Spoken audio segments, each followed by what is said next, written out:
What's going on, friends? It's Anton Daniels, and I gotta have a conversation with you guys about Tiege Hanley because you see how the sun is hitting me. This is no finesse, no makeup, no filters, no none of that. This is 100% Tiege Hanley. I use it in the morning as soon as I get up, right after I pray and brush my teeth, jump in the shower, and I'm hitting the streets because you never get a second chance to make a first impression. So even though they're giving you 40% off your first order, 20% off for life, even though you may get a free gift, forget all that, right? Because we would do this even if it was full price because it's worth that much. I'm in the streets, I'm kicking it with people, and I see Dusties everywhere.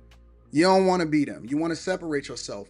And the way that you separate yourself is self care. Ladies get it for the fellas. Fellas don't wait for the ladies to get it for you. I'm about to hit the streets right now and I'm feeling confident. I'm feeling great. I mean, I already got confidence, but to have that extra boost of confidence, knowing that you've taken care of yourself and you set yourself apart from all of the rest of the sheep that's walking around making bad decisions on a daily basis. And it's reflected in their actions. It's reflected in the products that they use. It's reflected in the people that they follow. And so if you're trying to level up, if you're trying to make sure that you look good, they're going to send you the pack. They're going to give you all of the instructions on how you're supposed to use it.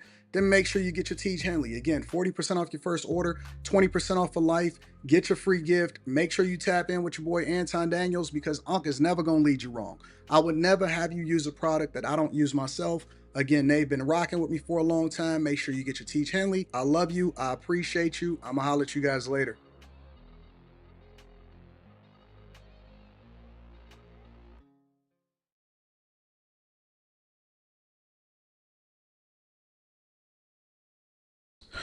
What's going on is Anton from AntonDaniels.com. I appreciate you guys for continuing to rock with me. Thank you for tuning in for another edition of the Millionaire Morning Show. I'm your host, Anton Daniels. What up, what up, what up, what up, what up? What's going on, friends and family? How do y'all feel today? It is Monday, June 16th, 2024, 2025, year of our Lord. What's up? We almost through. We almost through half of the year. Y'all getting this money or y'all wasting y'all time? One of the things that's my pet peeve, one of my biggest pet peeves is half drinking water bottles. Is that like OCD? What is that? Half drink water bottles. I don't like it. I don't like it. What up, Treese? Just Christian, Chris Cunningham, Earl to Pearl Harris, Keita. What up, Keita? Moses King, Azriel, Yakara in the building. Dietrich Smith, what's going on? I don't like half drinking water bottles. I don't like it. So I had to get one or more half drinking water bottles and combine it with the two, and then we go from there.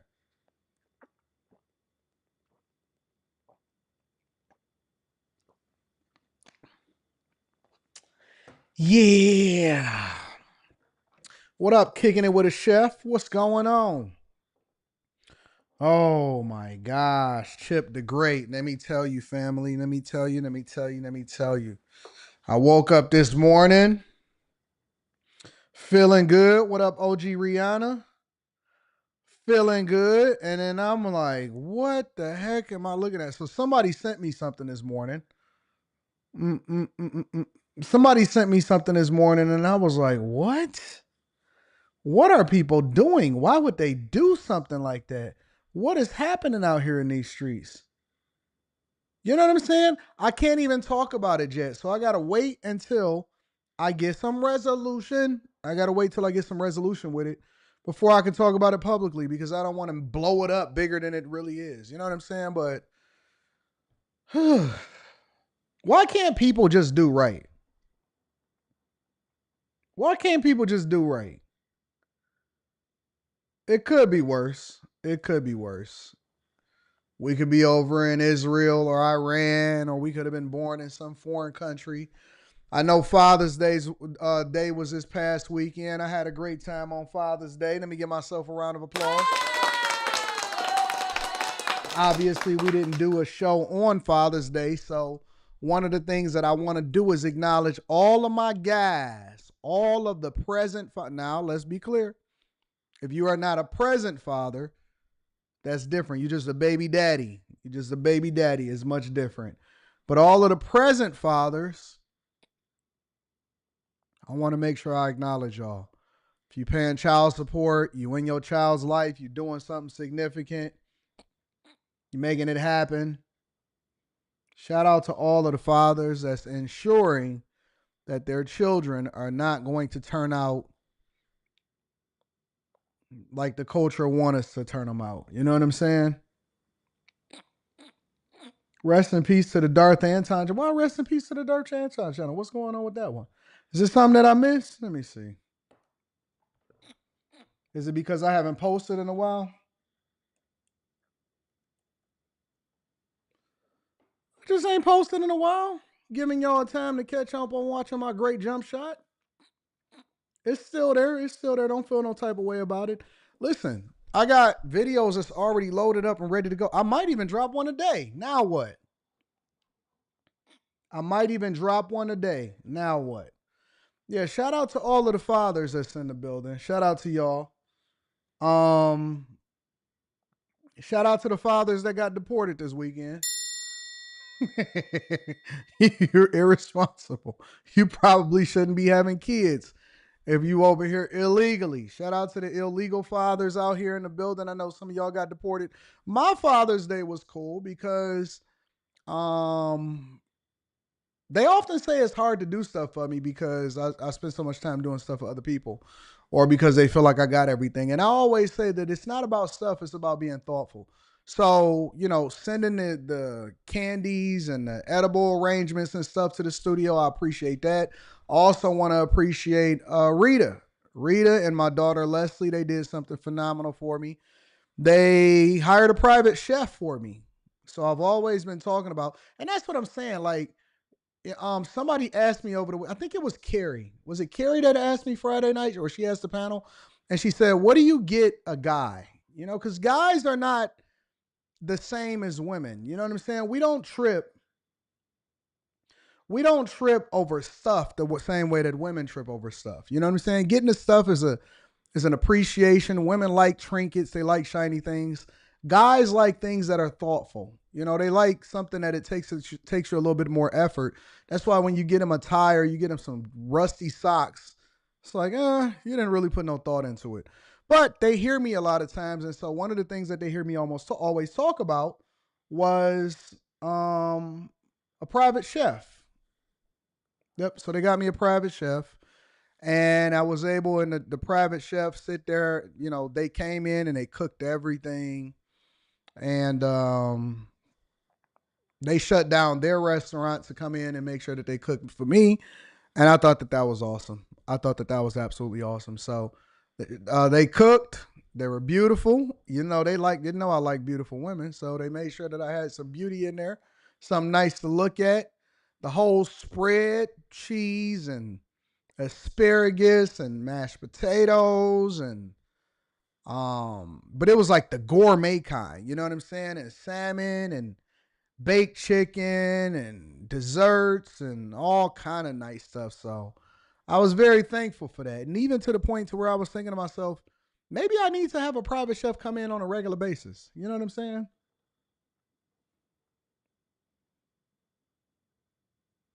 So I was really thankful. They cooked everything, and then they set it up, and I said, oh man, I might have to keep me a private chef. I started inquiring about prices. I'm just not sure if the price makes sense. How much would y'all pay? How much would y'all pay for a private chef, like a regular private chef? I want to gauge y'all thoughts before I pull the trigger on whether or not I want to do this or not. What would y'all pay? Stop being extra, Jeremy. We responding to everything. I get over 300 emails a day, so we going through them. I promise you we getting through them, Jeremy. Don't be in your emotions. How much would y'all pay for a private chef that cooked for you at least 4 times a week? If you were to have a private chef to come in and cook for you 4 times a week, including food, okay? So this includes food, includes travel, and it's not meal prep, all right? It's not meal prep. It's they coming in and they're cooking it fresh in real time. Whatever it is that you're asking for, cooking it fresh in real time. 4K a month without groceries, 3 to 4 times a week. That's how many times a week? 1,500, 1,000. How much would y'all pay a week? A week, per week. Per week or per month? $30 to $35 an hour. That don't include groceries. $2,000 a week, $1,500 a week, $5,000 to $8,000 or what? $4,000 a month, $5,000 to $8,000 a month. $1,500 to $2,000 a week, $1,000 a month. You would only pay $1,000 a month. That ain't even groceries, big dog. $2,500 weekly. 2,000, 35, 2,000 a week, 5,000. 5,000 what, a month? $1,500 a week. $2,500 weekly, $5,000 monthly, $1,800 a week. All right, so we in the ballpark. $1,500 a week, Marcy says. Cedric, $1,200 a week, $2,000 a week, $6,000 a month. All right, so we in the ballpark. Nichelle says $1K a week, $4K a month. Breakfast, lunch, and dinner, you only paying $1,000 a week, Shirley? That's light. Wow. You got to remember that they got to get groceries too. Man, y'all be paying these slave wages. I don't know what's going on out in these streets. What y'all think, that we in Mexico? Y'all think we in Mexico? Good God. 6K a month says the Terrible People podcast. All right. Well, now I get a gauge of how much people are. See, I like to have y'all as my co-host because I can better understand exactly what's going on. Yeah.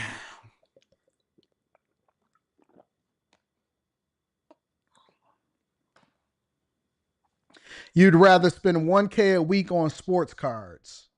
Well, I'll tell you what.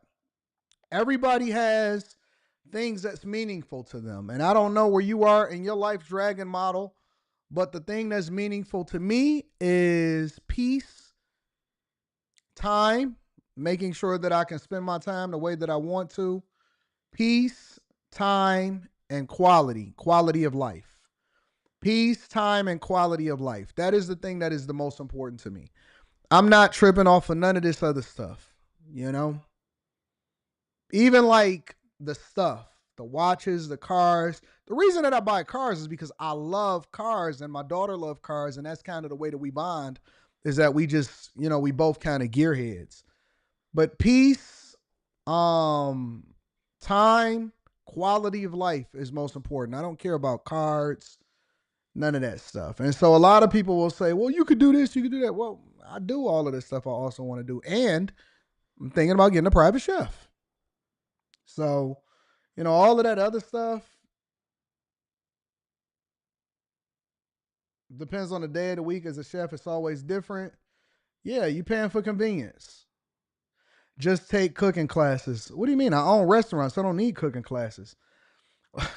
It's not about whether. Okay, so look, I'll give you an example. Rita can cook her ass off, okay? She could just cook. But I don't need Rita in the kitchen no more. You know what I'm saying?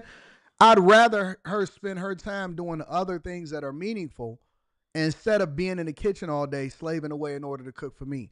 So I think that that's cool when you're at a certain point in life. When my daughter was small and she needed those type of meals and stuff like that. But now that we're at a different space in life, that's not what I need her to do. I got other people around me that can cook their ass off. I don't need that.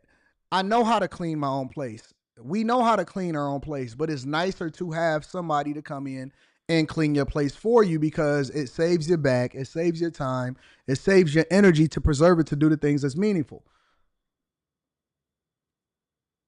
So it's not about whether you can or you can't. It's whether or not you want to, and if you can pay for the convenience so you can have a greater quality of life while also continuing to pour into somebody else's business, then why wouldn't I do so?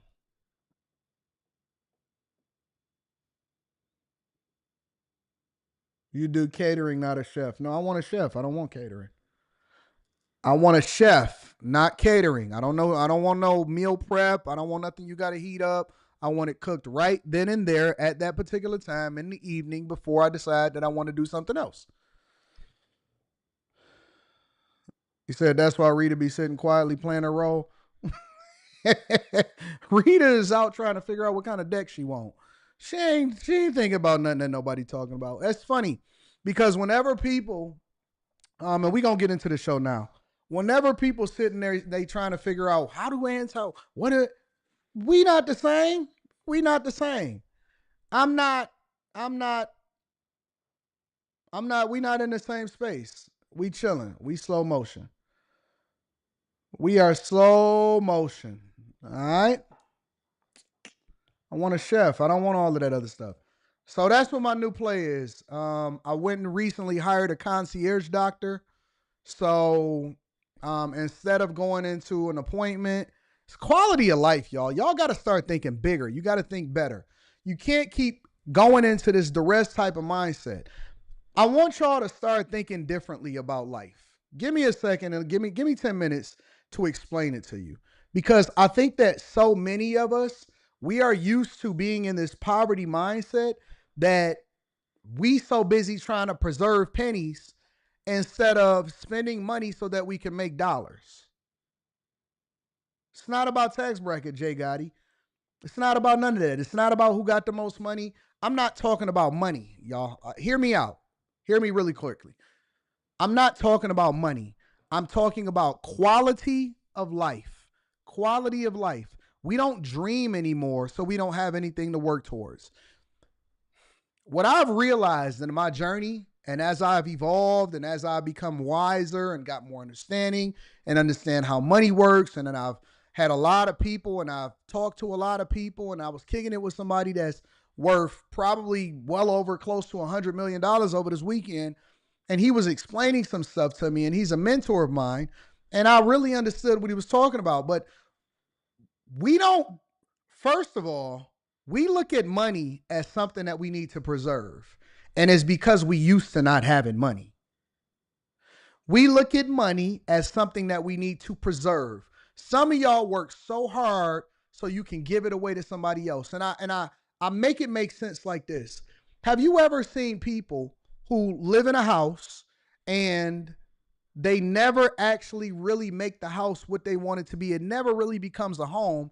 It's just a place where they lay their head. And then they fix it up so that they can sell it and somebody else can enjoy it. That's the dumbest thing that I've ever seen in my life. So you didn't build the house for you.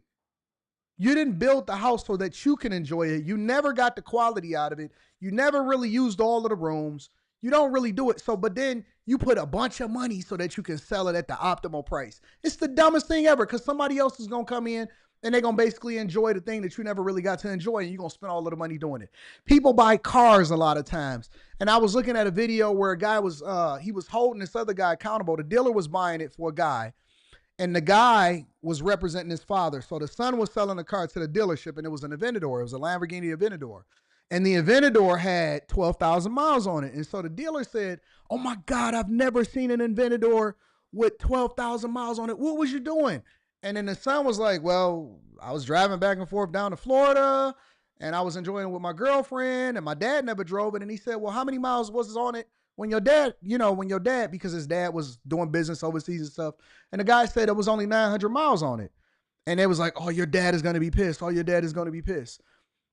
And the guy was like, and I understood it because everybody in the comments was like, "Oh man, he put so many miles on it." What the fuck y'all buying cars for just to look at them?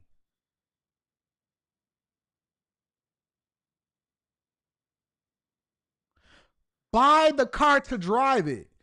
If you can't drive the car and get your full enjoyment out of it, if you so scared that it's going to be, oh my God, the devaluation of the car itself or whatever, then you shouldn't buy the car.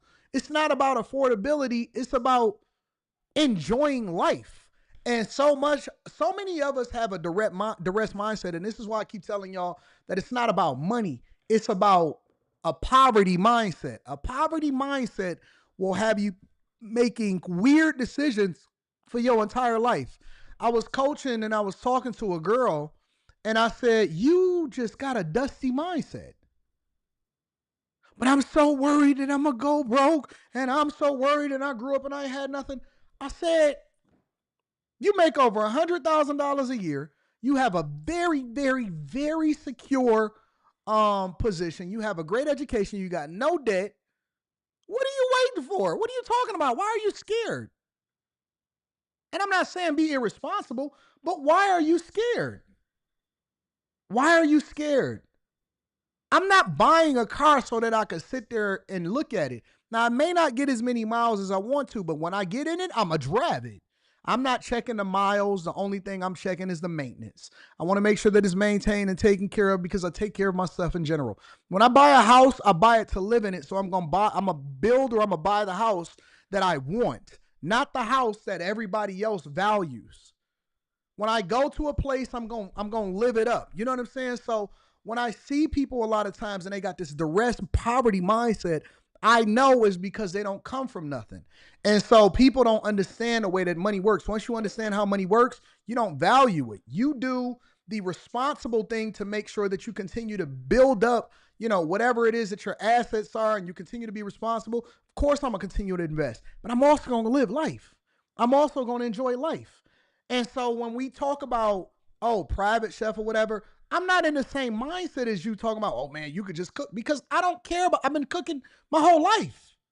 At what point do you break out? At what point do you start to live? At what point do you start to spread your wings? At what point do you splurge? I don't want to sit in the back of the plane scrunched up just because I can save $300 or $400 or $500, $600, $700, $800, $900. I'm not doing that. I want the big seats. Now, I may not necessarily be in a space where I can fly private yet because I can't justify the logic or the spending of it.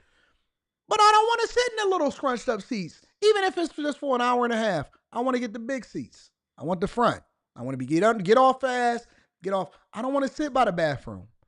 I don't want to have to come home and cook. I want to, and I don't want the people around me to sit and be cooking all day. I want them to enjoy life with me. Hey man, we about to get up out of here. We ain't doing that. And so at some point you have to get a different mindset. Stop being around broke people. That's another symptom that comes along with why people can't. That's another reason why you can't even make the money that you're supposed to, because you think you so busy penny pinching. You so busy penny pinching. Oh man, I don't want to pay to go to college. Well, if somebody pays to go to college, if they take out a student loan for a dusty degree and it doesn't translate, because you'll then justify and say, well, look at all of them people and they out there. No, you went into the wrong field. You went into the wrong field. I was having my Father's Day thing and I was talking to my daughter and I said, did you still want to be a doctor? Did you still want to do this? Did you still want to do that? And she said, yeah. She said, but I don't know if I want to be like an anesthesiologist. I said, why wouldn't you want to be an anesthesiologist? She said, because they probably got to go to school for like 10 years. I said, what else you got to do?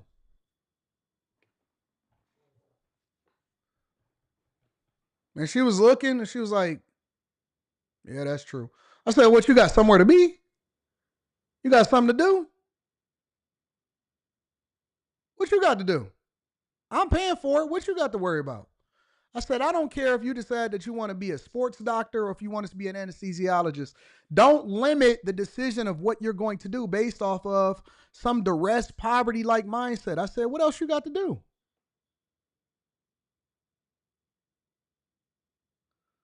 Devin Bobby says this guy switches up every week. What is it that I switched up this week?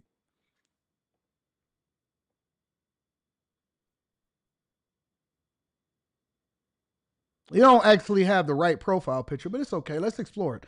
What exactly am I switching up this week? I'm trying to convince people not to have a poverty mindset, but making sure that they invest strategically so that they can have a great life. You can do two things at the same time. And what is it that I switched up on this week?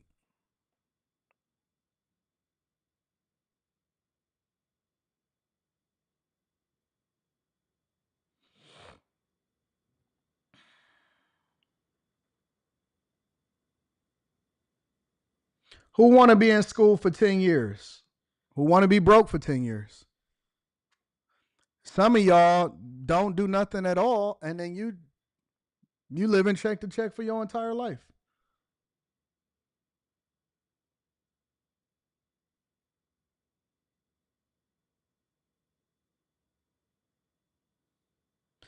Canary Valence. I'm not telling people not to save and invest.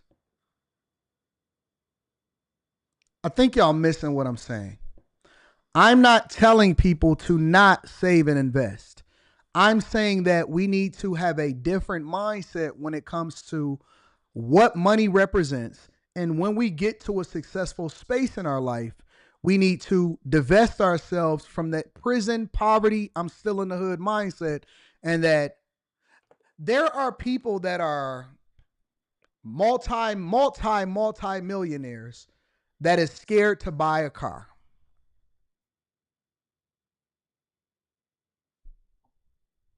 Do you hear what I'm saying? I live a phenomenal life. 85 to 90% of everything that I make goes into investing into what it is, into my future. But that other 10, 15, 20% of whatever it is that I make, I ball. I have a good time. You can do both, is what I'm saying. You can both live a phenomenal life and make responsible decisions as far as investing in your future.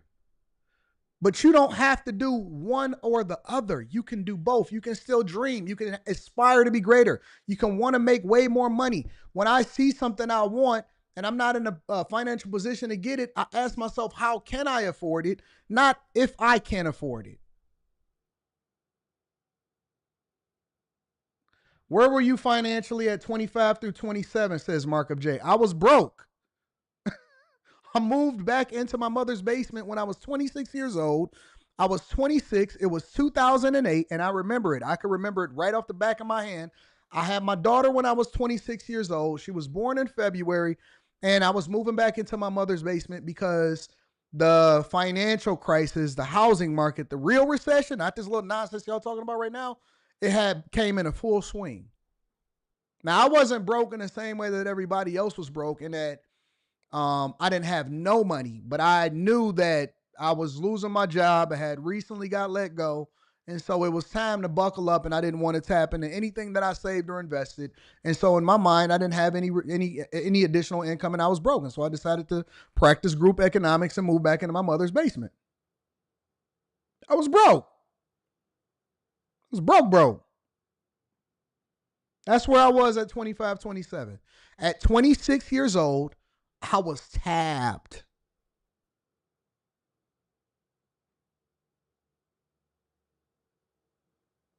I did. I had a recession, baby. I had a recession, baby. I didn't know I was gonna have a recession, baby. I was flush before that, but it went bad real fast. It went fast. It went bad real fast. All right. So that's all I'm saying, is that we can do both. You can dream while working towards better and making informed decisions. And as you continue to level up, make better decisions. And then once you realize that you're there, you can start spending a little bit of money. I buy cars to drive, not to preserve. I buy watches to wear, not to look at inside of my closet. All right. I guess Devin didn't have anything else that he wanted to say to actually illustrate exactly how we switched up. But we there. All right, y'all. So Patreon meetup is coming up, not this weekend, but the weekend after that. Please, I'm gonna say this one more time for anybody that is a new bag chaser, anybody that joins the Patreon. The content, the location, the places, the meetup, anything that we got going on inside of the Patreon, it is not for consumption to the general public. I hate that I got to say this. And I can't even talk about why I'm saying it until a couple days from now, because I got to get some things resolved. But the stuff that is in the Patreon, if you look at it, if you are a bag chaser, link is in the description as well as pinned to the top of the chat. If you are a bag chaser, do not share anything that is inside of the Patreon. It is a reason why it's a paywall. Do not share this information or content or locations or anything with anybody outside of the Patreon. It is not for general public consumption. It's higher level content, higher level insight, Much, much greater. It's a reason why people take the information and they get rich from it. It's not for the general public. If you pay for getting the content, do not give it to everybody outside of the Patreon. What the fuck is wrong with people? No, you can bring people to the meetup, but don't share it on social media. Stop giving out information.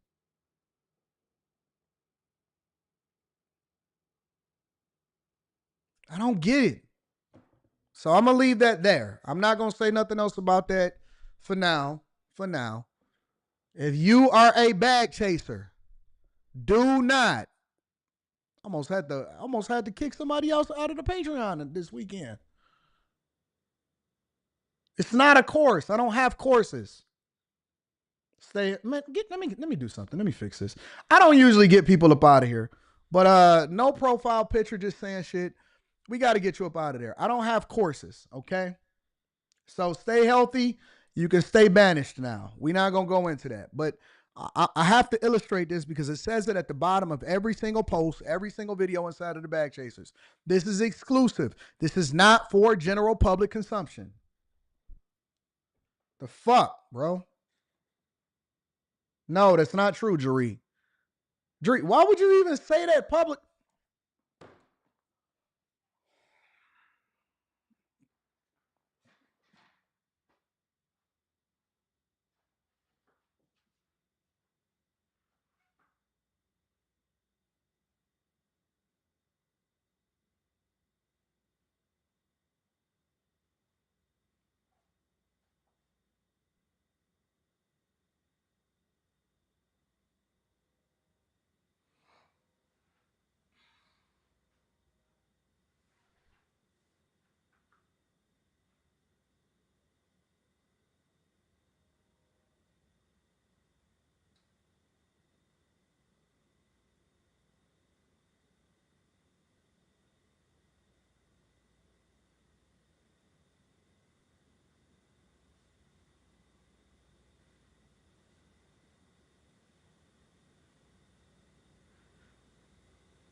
Lord, bless me with patience. Bless me to be focused. Bless me to be on top of things. We ask everything in Jesus' name.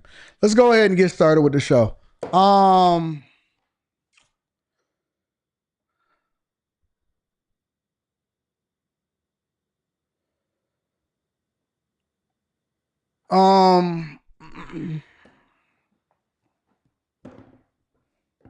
Shout out to my room 9 chasers. Let me read some of these super chats and we're going to go ahead and get started with the show. Shout out to Brown Girl in America, says, good morning. Happy belated Father's Day and birthday. Not my birthday. My birthday was in April. I know you were lit and enjoyed yourself. Just Father's Day.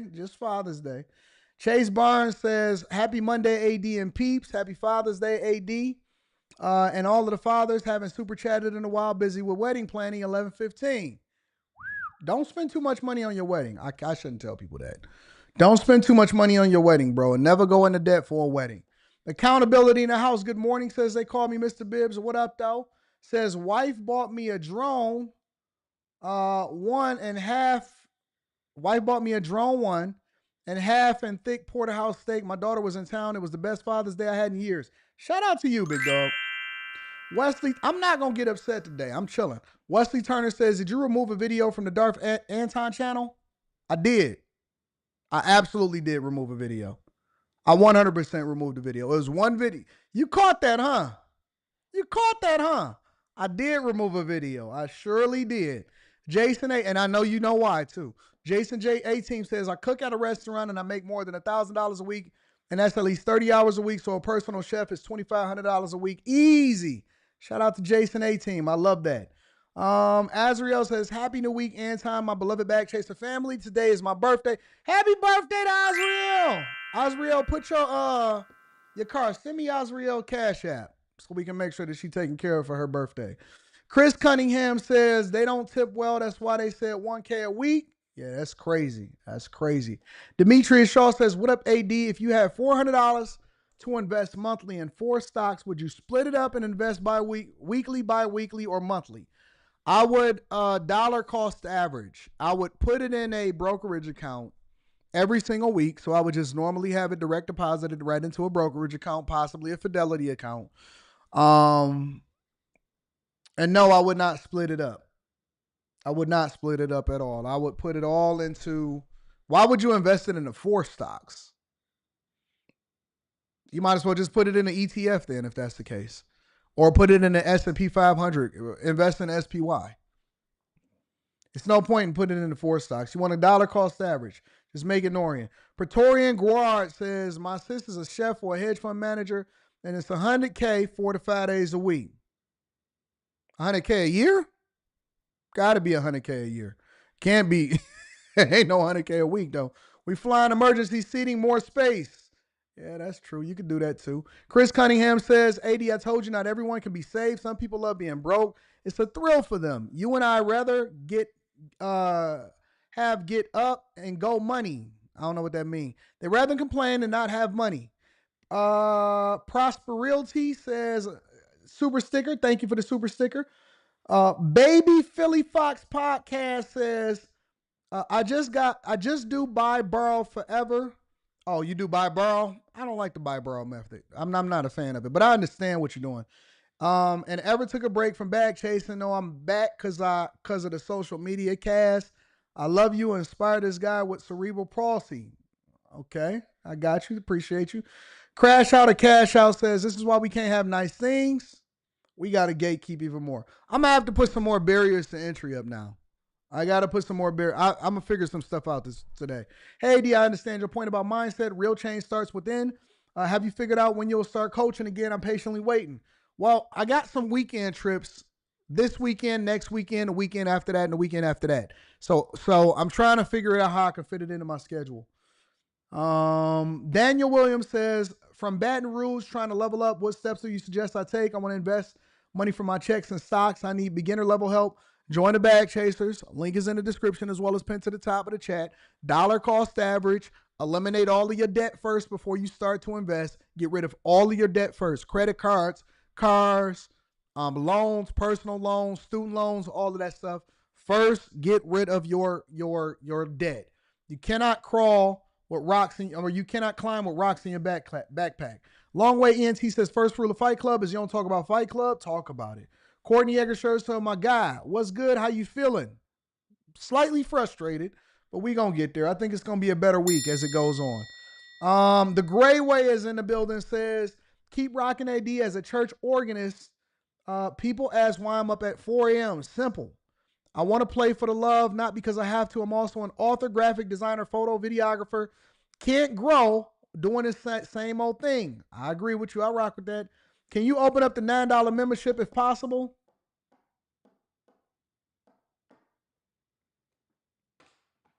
Y'all asking a lot. Y'all, how often do I do the $9 membership? Once a year? Y'all asking a lot. Ugh. Bag chaser. Should I do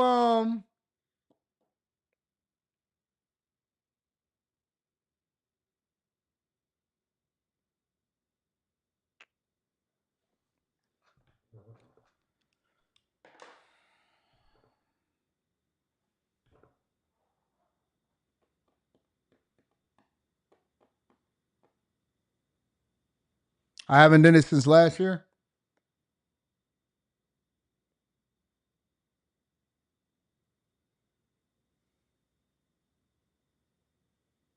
Not even once a year, says Spaces. Some people saying yes and some people saying no.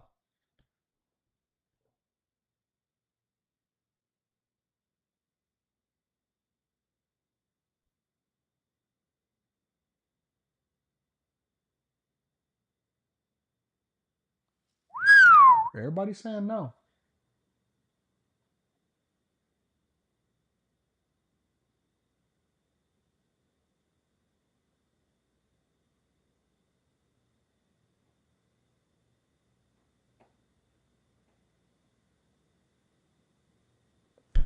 Spacer said he waited like 2 to 3 years for the $9. Think about it in July.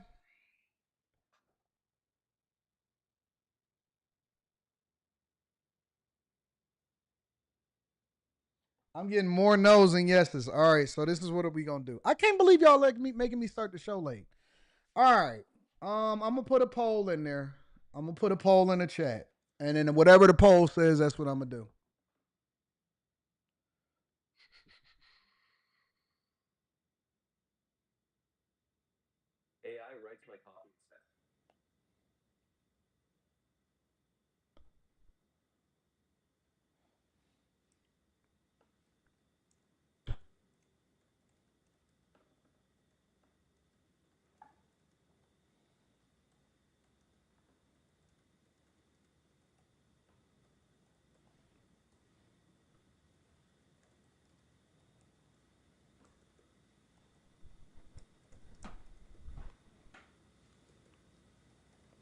Cause y'all gotta know that everybody in here is a bag chaser.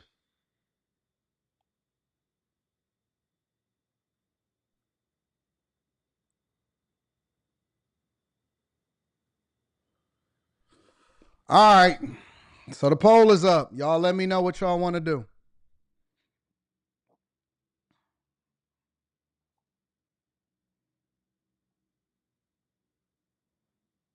Up, I can already tell how this is gonna go.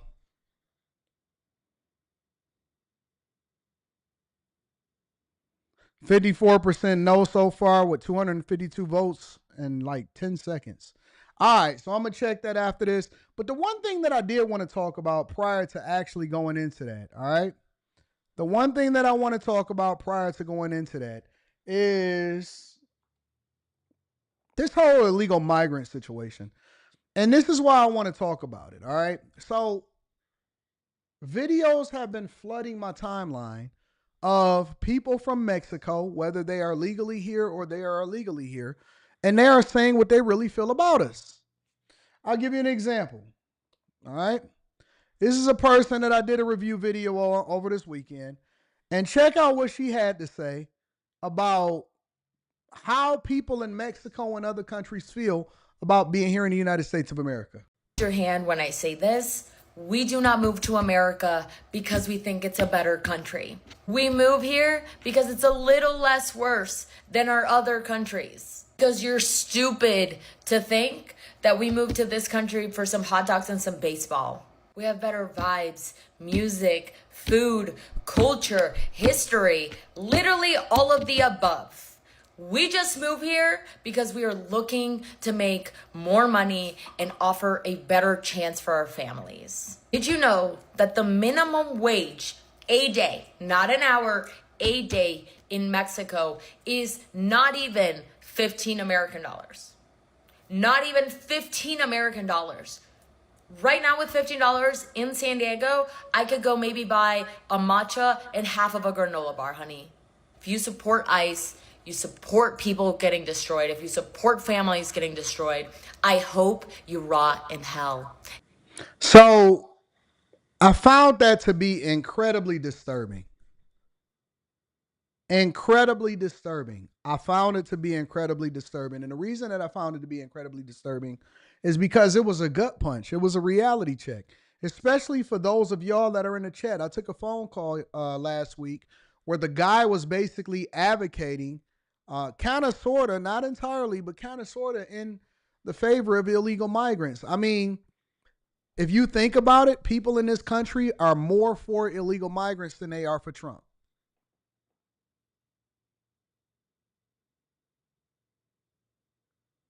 People care more about illegal migrants, and let me throw a little extra in there, that don't even care nothing about you. They don't care about your culture. They don't care about the things that you value about America. They don't care about the Star Spangled Banner. They don't care about your neighborhoods. They not interested in continuing to fix the roads. They have no vested interest in who becomes president or not become president unless it gets them deported. They think that America is a third world country and they only here for resources and to be able to make money and to send it back home. Oh no, Anton, how do you know that? They getting bold. Holding up the Mexican flag, but nobody wants to live in Mexico. If we wouldn't want to live in Mexico, then why the fuck do the tios, the señores, the men, and the women too, they be working here for 20, 30, 40, 50 years. They just live in one room sharing it with a bunch of dudes. They send all their money back so they can build houses for their families, and they can't wait. They're just counting down the minutes in a year until when they can actually go back. Even las familias that live here, buying houses over there too. Every Mexican that I know own their houses here. They buy a house in Mexico too. They're building it or they're already bought it. So yes, nobody wants to live in the United States. I was born in the United States and I don't want to live in the United States. The next 5 years, I'm moving back to Mexico. Yes, we do want to live in Mexico. The only thing is that we're just making money here so we can actually go back to live in Mexico. They're telling you. They not hiding it. They telling you. They being very forthcoming and matter of fact. And they telling you 100%. Multiple different videos, multiple different times. They not remove. Look, I didn't have to download this video. They leaving it up. They going back and forth with people inside of the comments. They saying that, yo, we don't care nothing about your culture. We don't care nothing about your country. We not none of that. Yes, they just take our resources, Jamal Carter. They just take their resources and then they send it all back to their family back home. They take whatever it is that they need to in order to live an okay life here, and all the rest of the resources, they just deporting. They just deporting all of their money over to Mexico, to whatever respective country that they're at. And it's not just Mexico. It's not just these people. It's people all over the globe. It's people that come here, take resources, and they send it back home. So while y'all sitting there telling them that they can have free health care, they can have free housing. I did a report or I did a video earlier, what was it, last year, where people in Chicago was advocating for migrants to be able to buy houses, and it was taking over y'all neighborhoods while you over here celebrating and throwing up the Mexican flag, while you fighting your own military and National Guard, while you creating all of these poster boards that's being paid for by some millionaire and billionaire somewhere from some pack, while you sitting there mad at Trump. In reality, they don't care nothing about you. They don't mess with you. They not on your type of wave. They not trying to become a part of your culture. They're not assimilating. They don't even want to learn a language. They don't even want to learn a language. And as usual, you got guys in the chat that is distracted because all the time they get boxolitis. And so guess what? They now, look at her, mamacita. Man, don't nobody care about this fat thing. You see all of them rolls? Bruh, she down in Miami. I looked at her profile. She down in Miami. You know how many people ran through that? Your standards is so bottom of the barrel. So she don't mess with you. She look at you as a pay pig. Everybody done hit it, and she disrespecting your culture and your country. And the only thing you can say is, ooh, mamacita. They don't mess with you. They don't even like you. If you wasn't paying, they wouldn't even look twice at you. Y'all, anything that got a lighter skin and some bangs, fake lips, fake ass, fake everything, fake person, fake personality, and you just so excited to see her. Oh, mamacita, gorita. You know how many guys that didn't had them lips? Is that it? Is that all it take? Oh God, she got some lighter skin and some boobs. She poor. Probably got 5 kids. Y'all so easily finessed by these women. Ugh. Now I see why Eve won. So easily finessed. She just disrespected you to your face. Just disrespected you to your face and everything that you stand for. Can't even wait to leave here. Don't even like it here. Oh man, she's so hot. That's why y'all niggas are so weak. That's why y'all voted for Kamala Harris. That's why y'all follow women to the polls. I can't stand no weak men, bro. Can't stand no weak guys that ain't got no backbone. Fall for anything. Throw a piece of box in front of them, and don't even matter if 1,000 people hit it. You're gonna be 1,001. I want my turn. I want my turn. She still look good.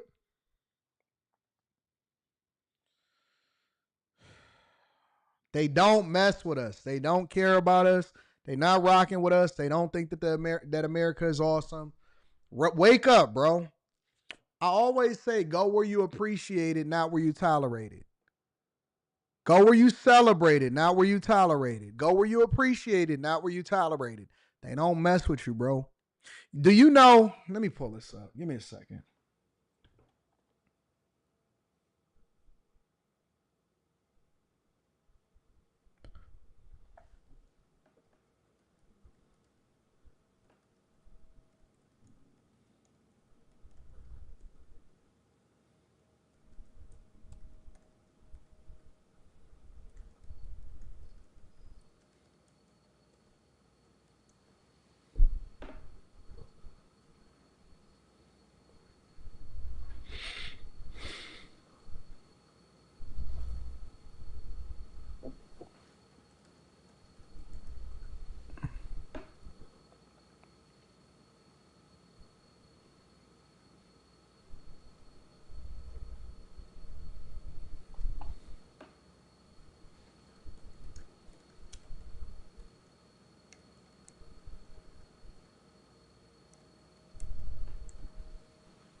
To become a Mexican citizen, you don't need a specific money in your bank account, but you need to demonstrate financial solvency. This can be achieved through various means, including bank accounts, investments, or proof of a pension or employment income. The exact amount of income required depends on the specific pathway you choose and can vary by consulate. Option 1, the General Consulate General of Mexico in Portland. The average monthly balance of at least $100,000 over the past 12 months in your bank account. This is crazy. This is insane. If you're a retiree, that means that you also got to demonstrate that you have a pension and you have income that's going to be coming in for the rest of your life. You can have less. Option 3, for a passport, the average monthly balance is $107,000 over the past 12 months. So you have to show that not only do you have income coming in, but you also have to show that you have financial solvency. Why? That means that you can then become a contributing member to Mexico, to society. That means that you can now come over and do whatever it is that you need to do, and you can contribute American dollars over into the Mexican economy.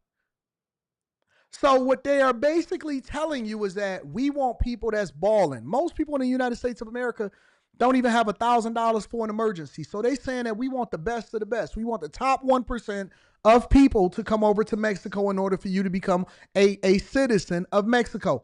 And guess what? This is normal for almost every other country in the world. You have to demonstrate that you're already together before you get there.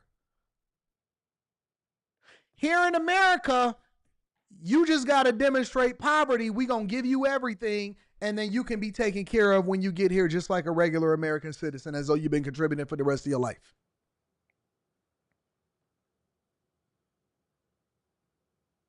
What's up, Just Montina? Ain't that crazy? You got to already be there to get over there, to get over to these places. And they poor. But in order to come over here, all you got to do is sneak in illegally, and then we going to protest and advocate for you. And we even challenge our Marines and our National Guard and even the President of the United States of America in order to do so. Crazy. Crazy. And y'all worship other people in other countries so bad. You want to be liked so bad. And I get it. I get it. You were the type of person in school. You were the type of person in school that wanted to be a part of the in crowd so bad you would have did something that you wasn't supposed to do in order to get there. No, I'm down. No, I'm in there. We can do it. No, yeah, I'm a thug. Man, you ain't no thug. You Clarence. Go home. And it's okay to be a nerd. Because nerds is winning. But you wanted to be a part of the in crowd so bad. Half of y'all is out there protesting. You don't even know why you out there.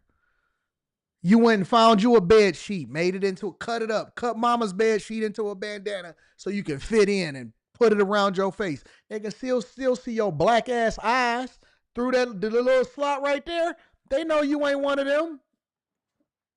That little slot right there. As soon as they talk to you, hey, what are you out here for? Yep. They wouldn't move into your neighborhood. They wouldn't give your mama $5 if she was out on her ass. And you want so bad to be a part of the crew. They can still see your little dusty ass.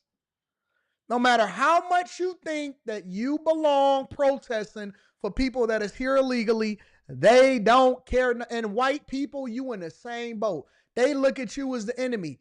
The only thing they care about from y'all, black, white, Asian, whatever, if you a legal migrant or you're legally in the United States of America or you a citizen, is your dollar. That's the only thing they respect about you is your dollar. They respect your dollar. All of this being friends, you not invited to the Mexican luau. You not invited to the when the last time any of y'all got invited to something that you wasn't? Because see, I hear a lot of y'all always say stuff like that. Oh, they invited to the barbecue. They this, they that. Oh man, they talk black, so they invited to the barbecue. How many of y'all got invited to another culture's party and you wasn't busting down their daughter? And they still don't want you there. How many of y'all got invited to the Mamacita Concarita, whatever y'all want to call it? How many of y'all got invited over a Vietnamese cookout? Who went to the Thai event and it wasn't a parade? How many of y'all got invited to any backyard party from it? Because they barbecue too. You didn't know that? How many of y'all got invited to over your Indian friends' houses and you was able to eat some curry with them?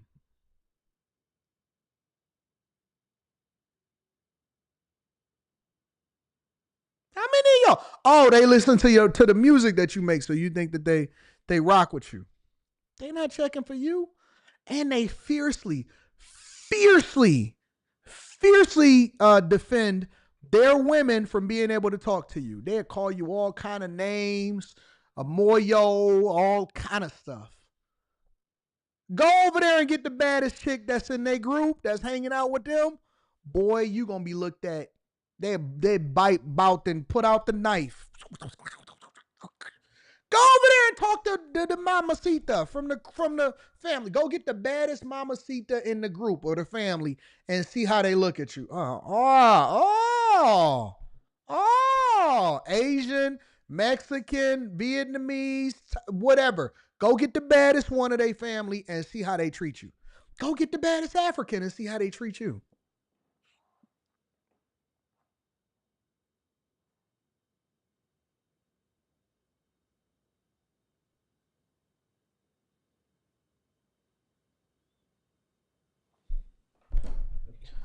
I'm the bad guy for pointing out the obvious, though.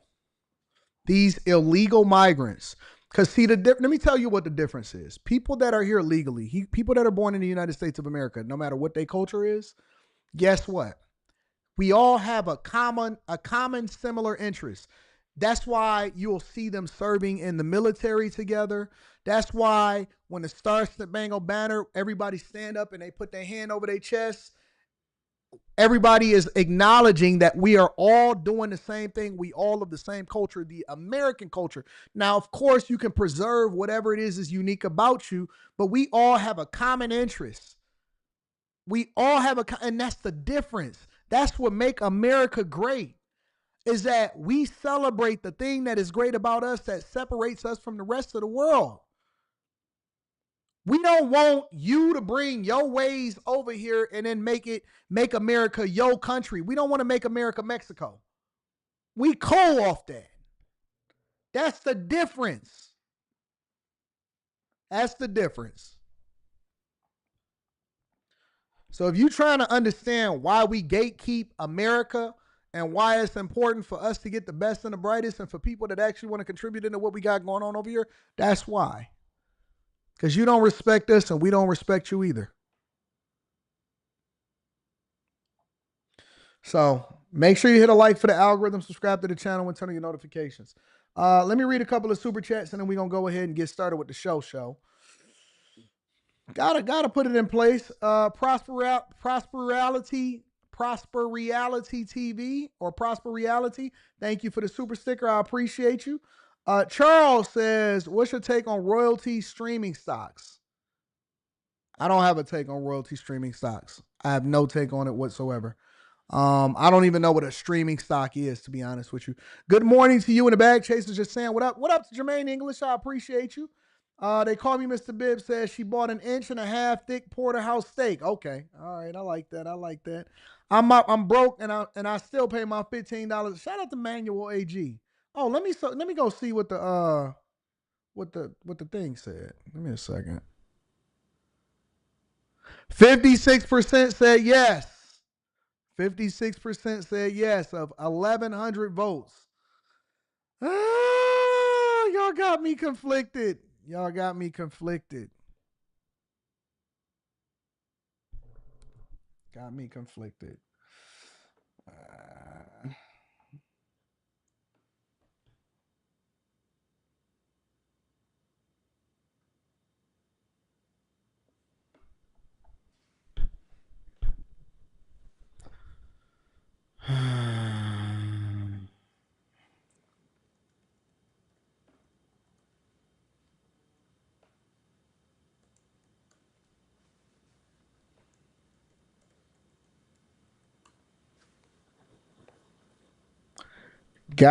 conflicted.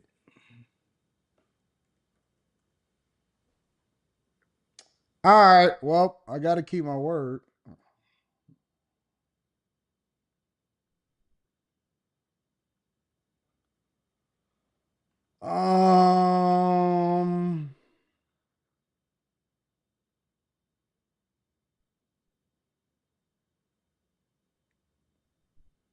Hang on, I ain't opened this up in so long.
It's open.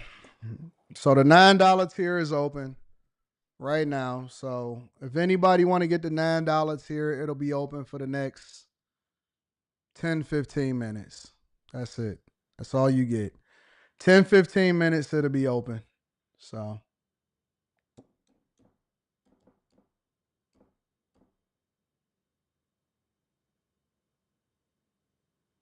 I got to keep my word. I did the poll. The people voted. So if you want to tap into the Patreon, it's open for the $9 tier for the next 10 minutes.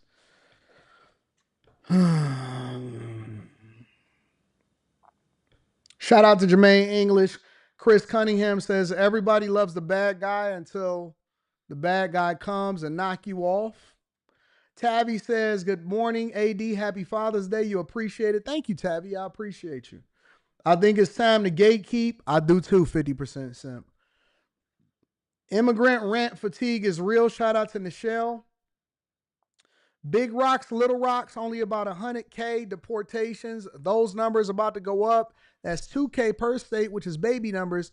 That 2030 census make me nervous. That's all right. We're going to get them up out of there. Manuel G says she got 5 kids by 12 possible baby daddies. Ane, shout out to Ane. I appreciate it. Thank you for holding me down. The Run says, I'm from San Diego, and that lady is nuts. Most of the Mexicans that live here, the OGs, they don't want to move back. Mexicans in Mexico hate the Mexicans that are over here, over here. Honest ones will tell you that it looks bad. Tyler, what up? Tyler says 80. The chat voted yes. Let us new chasers in. I can't believe y'all being cheap like that. Anyone who wasn't born in America shouldn't be allowed 1/3 of the minimum wage. And then we would have those type of people. We wouldn't have those type of people and those type of problems. Wesley Turner says 80. I sent you a video of a girl that was born in America getting deported back to America from Mexico. She even had to pay a fee. All right, I'm gonna have to check that out. Jason Green says we actually get invited to the Latino neighbor parties all the time, but we gave 5K to do our backyard. David Yeti says, truth be told, the amount of game given in the Patreon, $15 is too low. What it's eat at the table? I haven't raised the prices. I've never raised the prices. Shout out to Mr. 15150. I appreciate you for the super sticker. Dre with the K says, if you can't afford the $15 a month, don't think paying $9 is going to change much for you financially anyway. You're not ready yet. Abe the Hunter says, all type of hood rats will be in the club asking wild questions. Chris Cunningham says, now you need to charge $30 for the game you give. Yeah, I think I'm going to change the prices this weekend. Everything is going to change this weekend. So everything is going to change this weekend. All right. Y'all got like 5 more minutes and I'm going to go ahead and close it off. So shout out to all of the new members. I see y'all inside of there.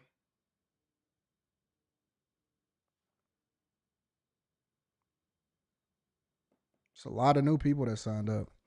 Shout out to the chasers. All right, 5 more minutes and I'm going to close it off. So let me go ahead and get to this next thing. Make sure y'all hit a like for the algorithm, subscribe to the channel, and turn on your notifications. What is that? Let's change that.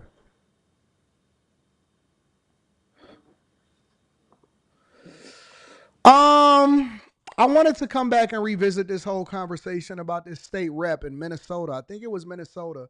They caught the guy that actually killed the state rep in Minnesota. All right, so make sure y'all hit a like for the algorithm, subscribe to the channel, and turn on your notifications. Let's get to it.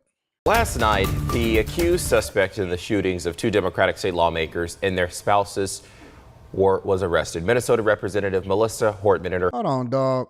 He looked like he about 18. He looked like he about 18 years old, man, in the news desk. And she do too. She don't look no older than about 20. They got babies doing the news now? What's going on? Her husband died while the other 2 victims are recovering this morning. Yes, police say the suspect is believed to have impersonated a law enforcement officer at the time of the shootings, calling it a, quote, betrayal and deeply disturbing. Naomi Ruckup has more.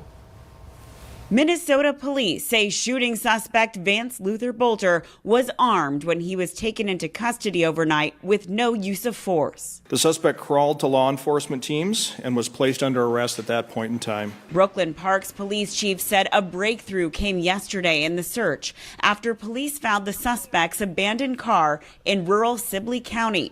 Multiple law enforcement agencies descended on the area and built a perimeter until they were able to locate the suspect with the assistance of a helicopter and infrared technology. Police say they believe the suspect acted alone in the shootings. We will be exploring if there are any broader network. We have not uncovered any of that at this time. The 57-year-old suspect now faces murder charges in the shooting deaths of Democratic State Representative Melissa Hortman and her husband, Mark. A memorial of flowers on the steps of the state capitol have been placed in their honor. Minnesota Governor Tim Walz has called the shootings politically motivated. This cannot be the norm.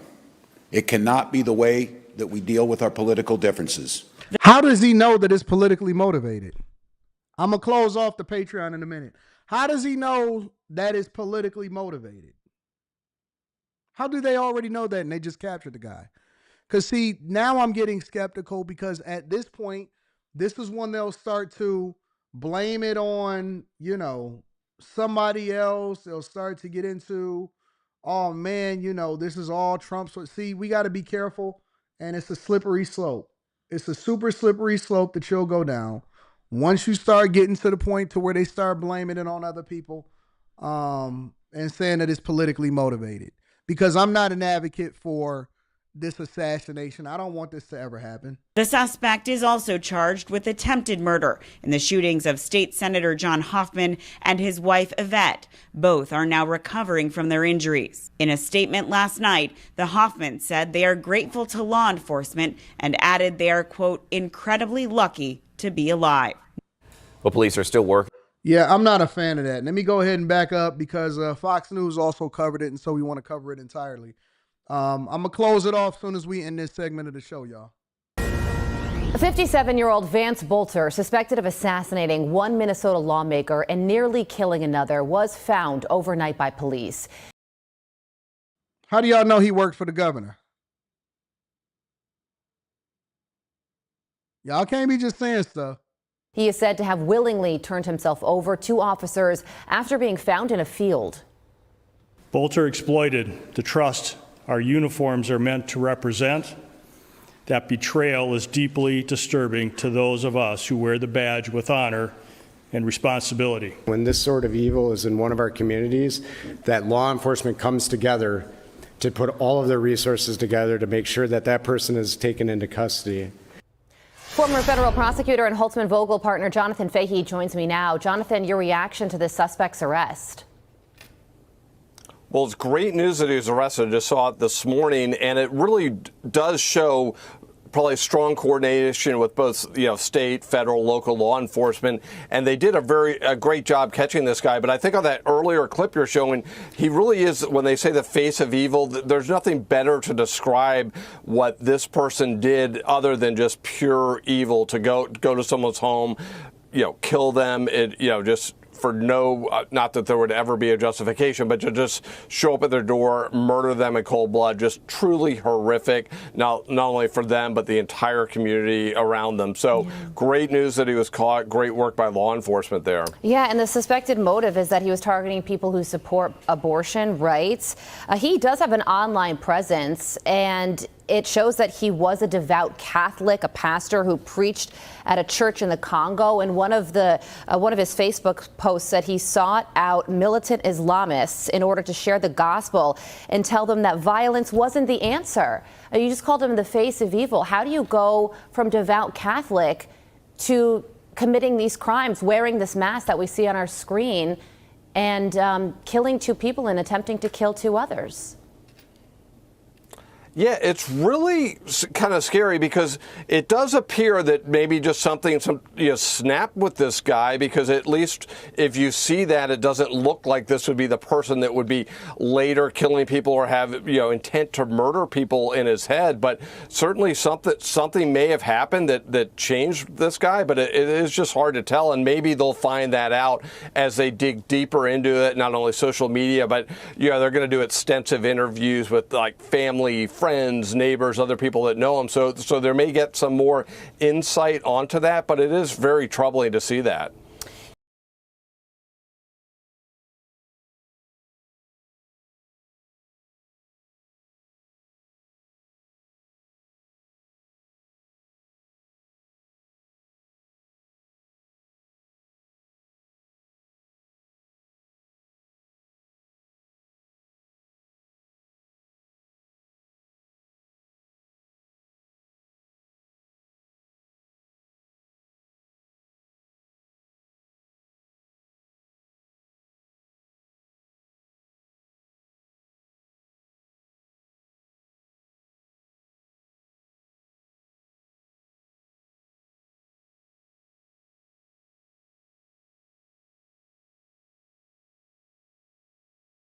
I'm sorry, I was muted.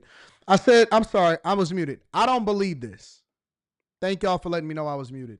I don't believe it at all. I don't believe that this was what it was, because maybe people that are subjected to holiness or whatever, they don't do stuff like this. They don't do stuff like this. They don't go out and they don't commit crimes. They don't go and kill people because they don't believe the way that they believe. They don't do any of that. They just don't do any of that. And so I'm not going for it. I'm going to wait to hear and see if more comes out so that, no, Christians don't do this. I said what I said. You know why? I'll give you some insight. There's a lot of people that claim to be Christian. First of all, they never said that he was Christian. Secondly, they said that he was Catholic. Third, just because you claim something does not mean that you are or you're a part of it. There's a lot of people that do a lot of things. If somebody says that they are Muslim, but they don't abide by, live by, is not a part of the Muslim faith, and does not do things according to the standards of what the Quran tells them to do, guess what? They are not Muslim. And just because they label themselves that, it's an assault. I believe that there's a true assault on Christianity, and it's easy to label somebody a specific way in order to have this mindset towards religion is negative or Christianity is negative. I don't believe it. I don't believe it whatsoever. Not at all. He could be a backslider. He could be somebody that left the faith. He can be a lot of things, but you have to actually be a reflection of it in order to claim it. And just because you said that you was, it's a lot of people that say that they Catholic. It's a lot of people that say, oh no, I was born Christian. I'm a Christian. They don't know nothing about it. They ain't never read the Bible a day in their life, but all of a sudden you a Christian. It's easy to just take up the mantle and just automatically say that I am something, and you're not an actual reflection of it. So no, I don't believe it. It's a lot of people that adopt the religion of their parents or their grandparents took them to church, right? Your mama took you to church, but you was really a demon. She took you to church to save you, but you never actually got saved, and you're out here living like a demon, but all of a sudden you a Christian. I don't believe it. I don't believe it. And let me tell you another thing that I don't believe, which is 100% also aligned with this. Has anybody found out what was going on and if they caught the Louisiana 2 escaped inmates yet? Because I ain't heard nothing on the news about that. That story just died. 2 still missing. One of them, girlfriend, recently got arrested. So they can find a state representative that's been assassinated. Nobody heard anything about the escaped inmates. They using infrared technology, scanning houses, all of this stuff. Nobody knows nothing about these. Dude was out. He celebrated his birthday June 9th. It's been 7 days. He had a whole nother week since he celebrated his birthday, and ain't nobody found nothing about this guy, and he just completely in the wind.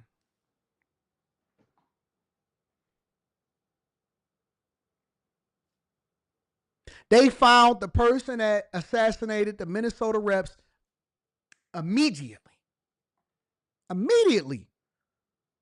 They got bounties on the Louisiana inmates, and they can't find them to save their life. Immediately. His birthday was June 15th. Oh, he partied. He was still out. He probably went to the Rick Ross car show. I heard Antoine Massey was over at the Rick Ross car show having a good time. I heard he took a picture like this. I heard he hustling, getting new money. I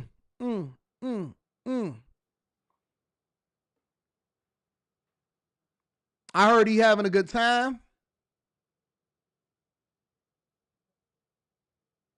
I heard Antoine Massey and Derek Groves are having a good time, and they ain't even tripping about it. They say, come get me, come holler at me then. My homeboy said that he took a picture just like this. Real talk. No cap.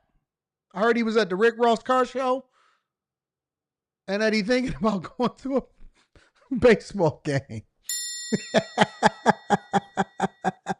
Let me close this Patreon thing. I done almost forgot to close it. I can't be out here allowing for y'all to be out here taking advantage of what we got going on. All right, price of the brick is going up after this, so I'm just telling you right now. Price of the brick is changing.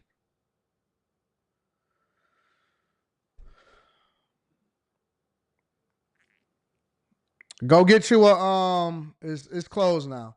Y'all got it. Don't ask me nothing else for the year. $15 is already too cheap. It's already too cheap. Make sure y'all hit a like for the algorithm, subscribe to the channel, and turn on your notifications. Let me see something.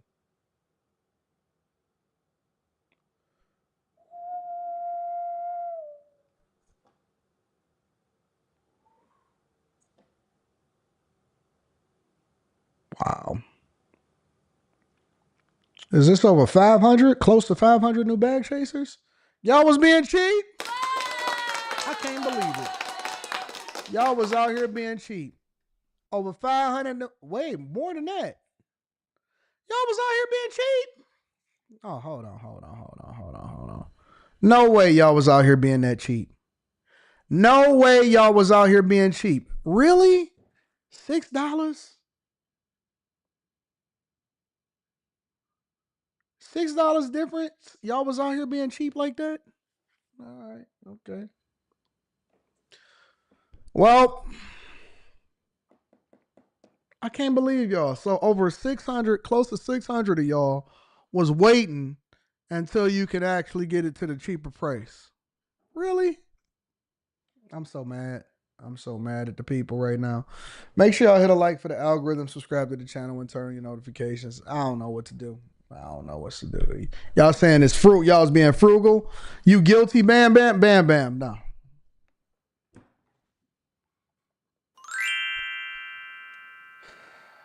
All right. Okay. All right.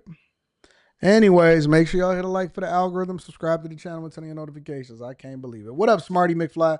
Y'all welcome our new family members. Y'all welcome the new bag chasers into the fold. Welcome, welcome, welcome. Start at the top, work your way down. El Brando says, last year I watched the Q show first and missed the $9 membership. Learn my lesson. Oh, mess. Thanks, AD. I got the yearly. Oh, well, shout out to the people that got the yearly. I like that, Tyler. Let's see. Dead on Arrival says, shout out to Anton Mine. You ain't gave us mad. You give us mad wisdom and knowledge. May peace be upon you and your loved ones. You're funny as F, bro. No cap. I'm on it. I'm on it. Skip better keep all three eyes open. Shout out to 50% Simp. Dre with the K says, I heard they offering them legal representation if they turn themselves in. Nah, I'm straight. You don't have to sweeten the deal. I'm not going back. Exactly. People don't have the same smoke for Islam they do for Christians. They're very quiet on the Sharia law and Islamic oppression and murder. J-Dub says, even after this incident, you have Tampon Tim and other U.S. senators blaming Trump and calling him Hitler. Are they trying to get this man killed? You know what? Netanyahu has something to say about that too. What with our eyes rise is in the building. Shout out to With Our Eyes Rise.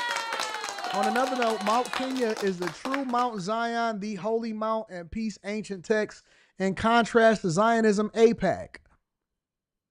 Is also the real Wakanda. See the global peace message from Mount Kenya College of Seers to the diaspora at Green Lover's Dream.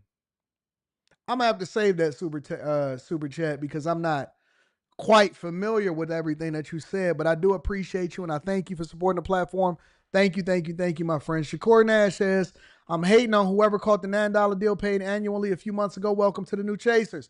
Shout out to Shakur. I appreciate you. Wesley Turner says, nah, I ain't doing that, Wesley. I'm not labeling that. There's just people that took advantage of the opportunities, but I'm not doing it for at least another 2.5 years. So come and holla at me in 27, 28. And then I think I might raise the prices. I always said that I wasn't going to raise. I don't know what I'm going to do. Anyways, make sure you hit a like for the algorithm, subscribe to the channel, and turn on your notifications. Can you say a prayer for our friend Michaela? She's been stuck in Israel, just trying to keep her spirits high in the midst of everything. Michaela's stuck in Israel? Is she really?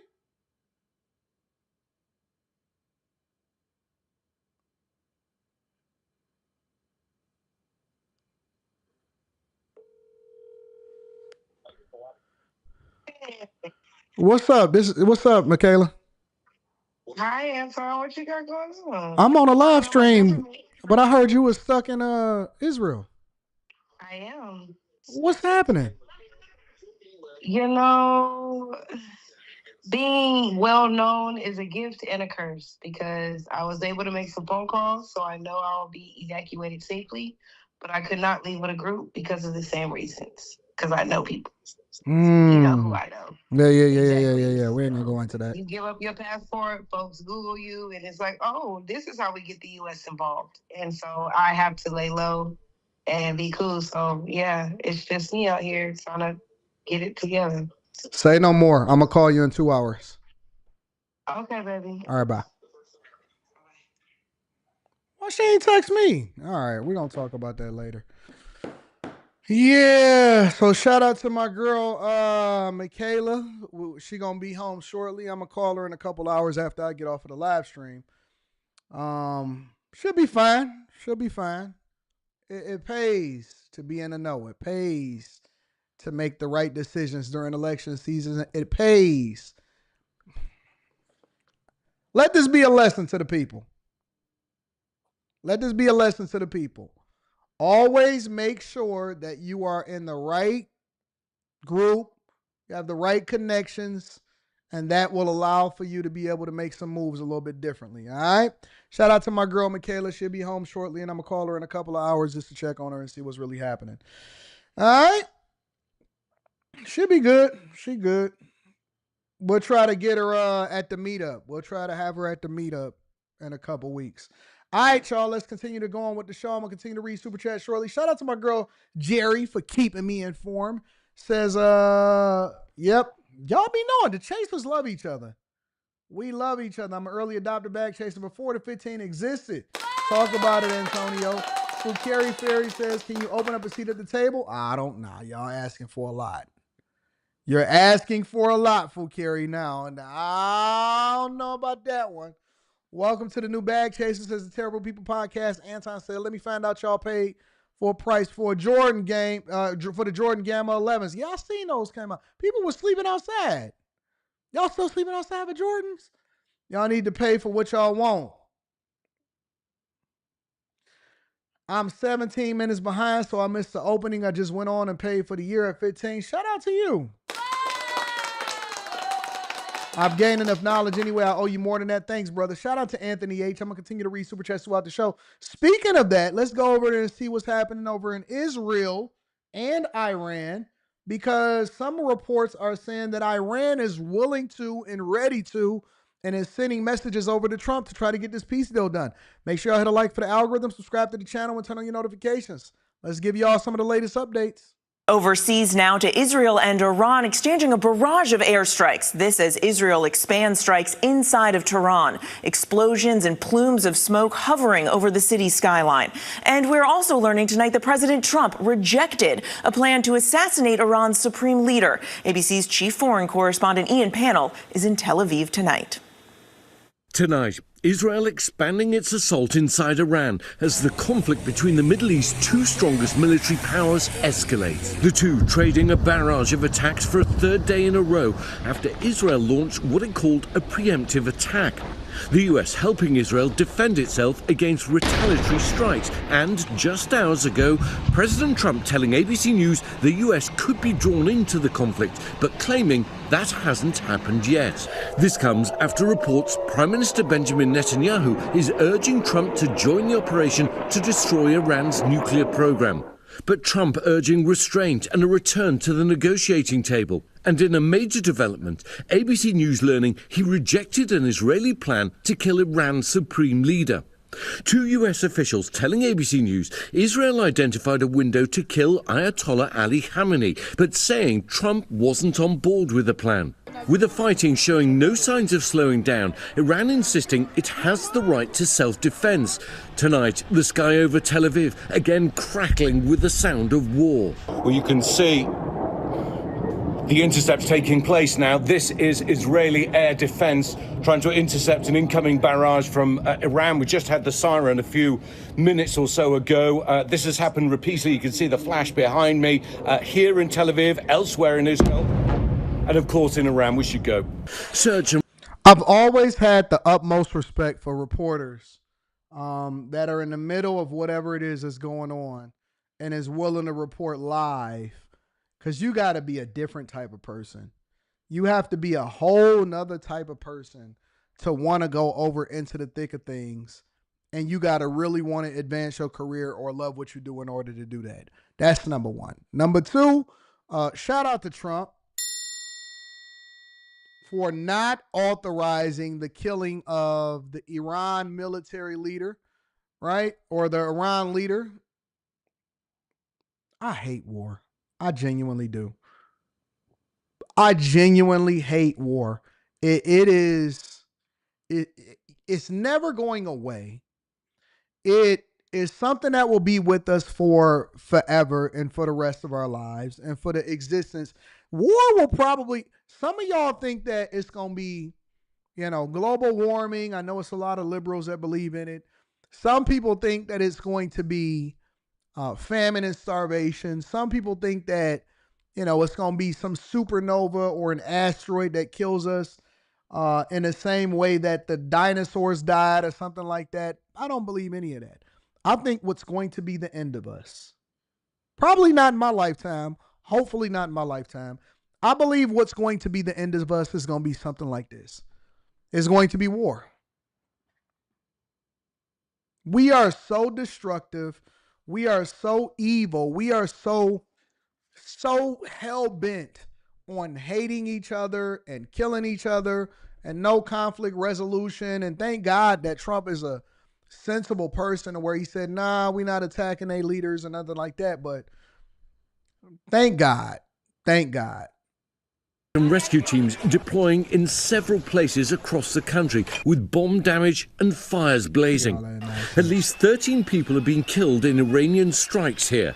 The Israeli ambassador telling our Martha Raddatz 10 to 15% of the Iranian missiles are breaking through air defenses. We have some good defense systems, anti-missile defense systems, but they're not hermetically sealing the skies. The IDF says it struck over 250 targets in Iran since the beginning of strikes. At least 220 people reportedly killed in Israeli strikes, according to Iranian officials.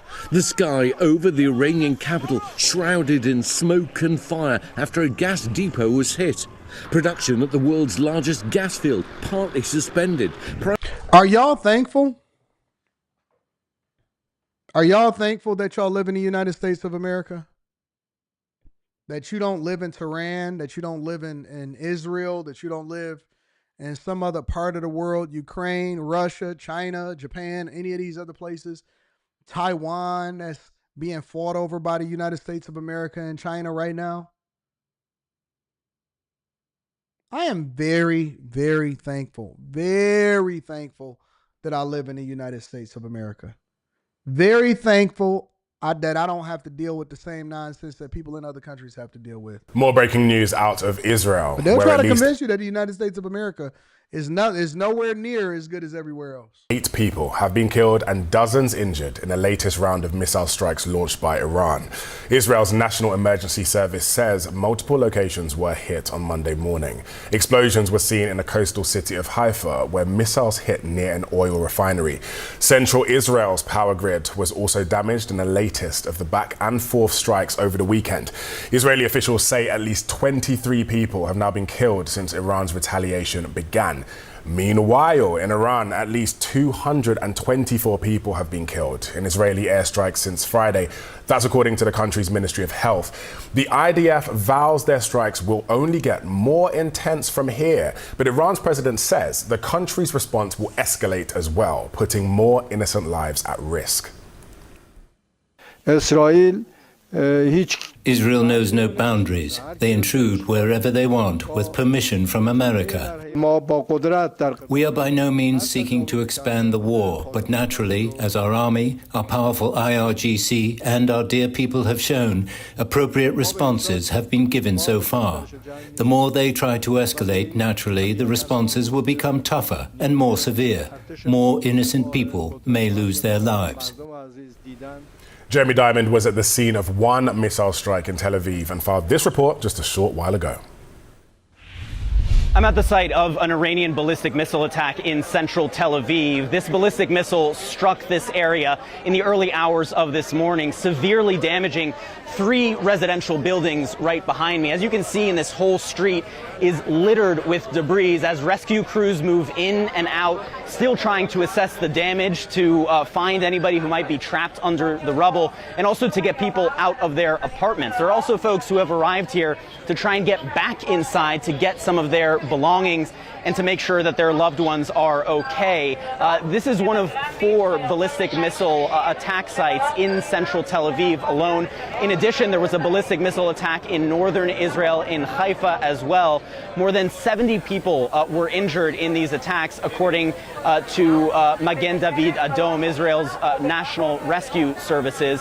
And of course, we are seeing that these attacks are continuing to escalate, and concern is rising here in Israel about the number of casualties and how many more may come. Jeremy Diamond, CNN, Tel Aviv. Let's dig deeper. CNN's Paula Hancock is now joining me from Abu Dhabi. Paula, thanks for being with me again. We appreciate it. Things are moving so quickly across the region. Tell me, what is the latest that you're seeing now? Well, Ben, we are seeing the casualty figures going up in Israel, for example, now at 23. The early hour barrage of hundreds of missiles from Iran did hit a number of different areas. Tel Aviv, as Jeremy was showing you there, and also central Israel and some of the coastal areas as well.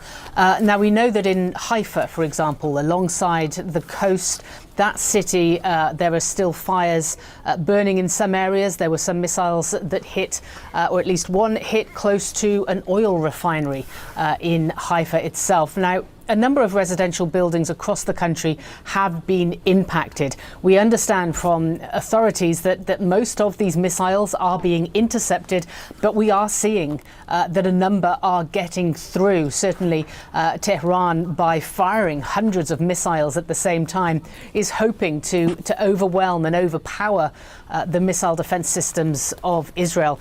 Now, when it comes to what is happening in Iran, we are seeing panicked residents in Tehran try to get out of the city. That we have seen gridlock on the roads heading north, a more rural and isolated area many people are trying to get to. Gas stations are overcrowded as well, as many are trying to... Let me pull this up. This is one of the things that I recently seen fly across my feed. Let me see if I can get this up.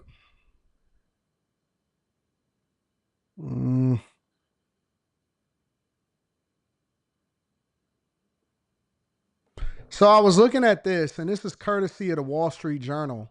So, take it with a grain of salt. But the Wall Street Journal was saying that Iran is now trying to reach out to Trump through intermediaries in order to try to seek a peace deal so that they can get out of getting bombed. Now, obviously, we know that one of the things that the United States of America stand on is that they don't want Iran to ever have a nuclear weapon. Now, what's being reported, which I can't substantiate, I always take the news with a grain of salt. What's being reported is they could have been either close to days away from being able to develop a nuclear weapon. And one of the reasons why they hit all of these military targets, as far as certain people that were in their circle, not just being bombed over in Tehran and Iran in general, is because they wanted to kill the scientists that was associated with trying to develop nuclear weapons. And so they did. They eliminated a lot of the scientists that were associated with developing nuclear weapons. And now they're saying that they are trying to find a peace deal. Now, some people in the chat, for example, that don't have any profile picture said that Trump is too arrogant for that. Well, I disagree, because Trump was one of the ones. What people don't understand about Trump, and all you got to do is look at the history of Trump himself. What people don't understand about Trump is at the end of the day, you may like him, you may dislike him, you may not necessarily care for his policies, but the one thing that Trump stands for is peace so that you can get money. Trump is about business. He about making business deals. And another thing that Trump is about is his legacy. No president has ever enhanced their legacy by having more war or war that you cannot end under their regime or under their reign or under whatever it is that they're elected for, the 4 years that they're elected for. And so the one thing about Trump is he has to hate this. He 100% has to hate this because A, it doesn't improve his legacy. And that's the thing about people that y'all can call them arrogant, y'all can call them narcissistic, whatever. I think that all of us have, every great man that has ever become incredibly successful has always had some level of narcissistic, however the world described to what narcissistic is. You know, we've all in some way, shape, or form had it.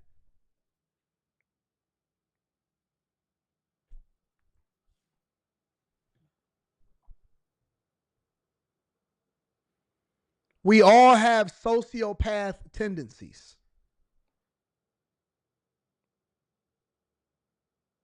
We all in some way, not a psychopath, sociopath. It's a difference. And another thing that we want is we want our legacy to be awesome. We want to be exalted. We want to be great. We want to do great things. We want to be on the Mount Rushmore. You can't be on Mount Rushmore without having a long-term play as to how it is. Nobody sits and says, you know what? The Bushes, they were awesome. Nobody says that. Nobody says the Bushes are awesome. Nobody says that. You know why? Because during both Bushes, they were steeped in war. The second Bush was way worse because we don't even believe that we went to war for the right reasons. We believe that we went to war in order to enhance the industrial military complex for them to make money and so that we can go and steal some oil.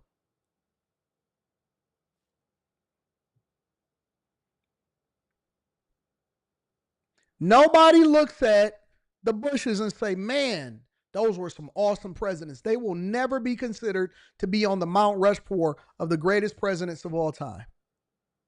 Ever. And the one thing that we know for a fact about Trump, regardless of whether you agree with him or you disagree with him, Trump believes in, Trump like winning. Trump is on, he like, you know what? I'm a winner. I'm going to beat all odds. I'm going to beat the people in the court. I'm going to beat the allegations that they saying against me, and I'm going to win.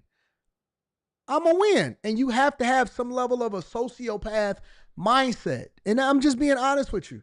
You have to have a sociopath mindset to an extent, not entirely, but to an extent, you got to have that in you. Every CEO, every great leader, every designer, every Steve Jobs, every political leader that has ever reached the mountaintop and is considered the greatest at whatever it is that they do, they become obsessive with being successful. You cannot be that unless, you know, from a Trump perspective and be advocating for it, which is one of the reasons I believe that he denied them the opportunity to kill the Iranian leader. And so if you're saying, no, Trump would never do that, why wouldn't he? Why wouldn't he? He mad at Putin right now for not accepting because we need our mineral rights deal to go through. Goes in to say Iran has been urgently signaling that it seeks to end the hostilities and into the hostilities and a resumption of talks over its nuclear program, sending messages to Israel and to the U.S. via Arab intermediaries, Middle East, and the European officials. In the midst of a ferocious Israeli air campaign, Tehran has told Arab officials that they will be open to returning to the negotiating table as long as the U.S. doesn't join the attack, the officials said. They also passed messages to Israel saying that it's in the best interest of both sides to keep the violence contained. Not messing around. They want out of this. They want out of this. So I don't have an opinion either way, but you know, I think that we can draw some conclusions from the different things that's being reported from the news, from different reports, from people on the ground and all of that. I think that it's in the best. I'm not a fan of war. I'm not. I think that war messes up the money. I think war messes up the hoes.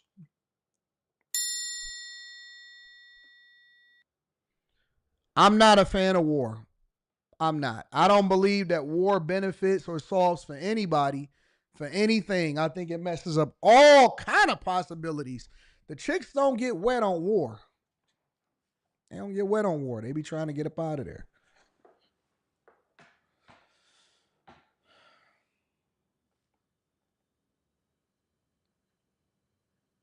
Oh, y'all didn't like that part?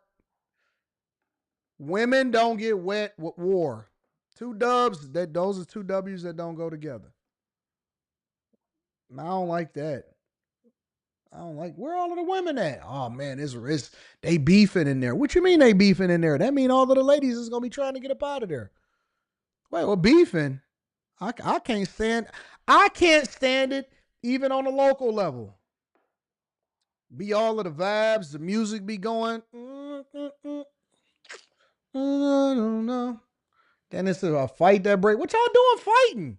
You got all of these women over here, and y'all beefing with each other. Yo, man, you see the ops over there? Man, it's what do you mean ops? Y'all was looking. What we about to do? Okay. All right. You got it. Everybody fighting. Ain't nobody about to be fighting. Women don't even like that. Women don't like that. Facts. YouTube beefs. Women don't like YouTube beefs. They ain't for that. They talk about everything. They talk about anything. They talk about relationships. Oh my God, I don't understand why black men likes white women. They involved in all of that. You start talking about beef, they all just get quiet. They don't know what to say. They confused. They don't know what to say. They confused.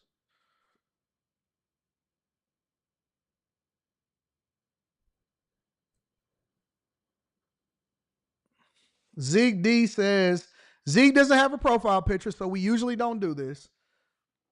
This is why I advocate for this guy to have professionals on the show, because he is literally saying being a sociopath is healthy in order to be great. Maybe he doesn't know what the word means. Okay.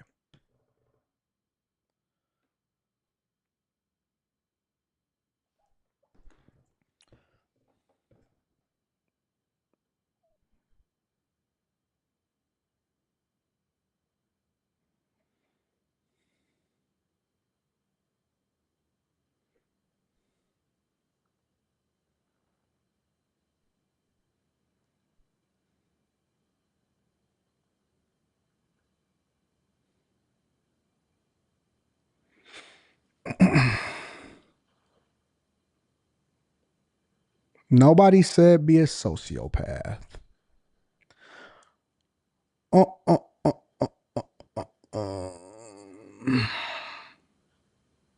Studies on, not psychopathic. No.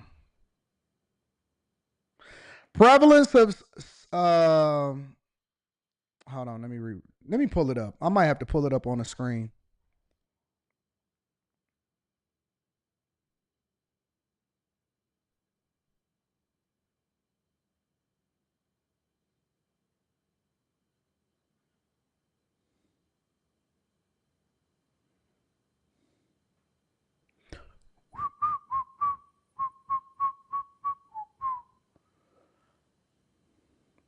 A sociopath. Let's look it up. Let's look at what it is.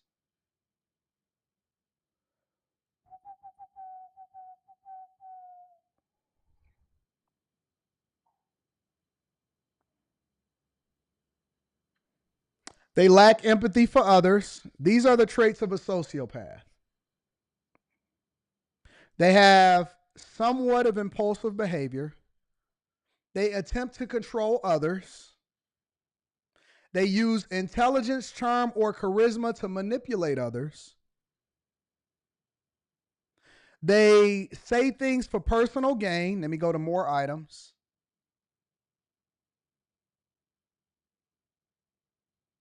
Those are the talking points.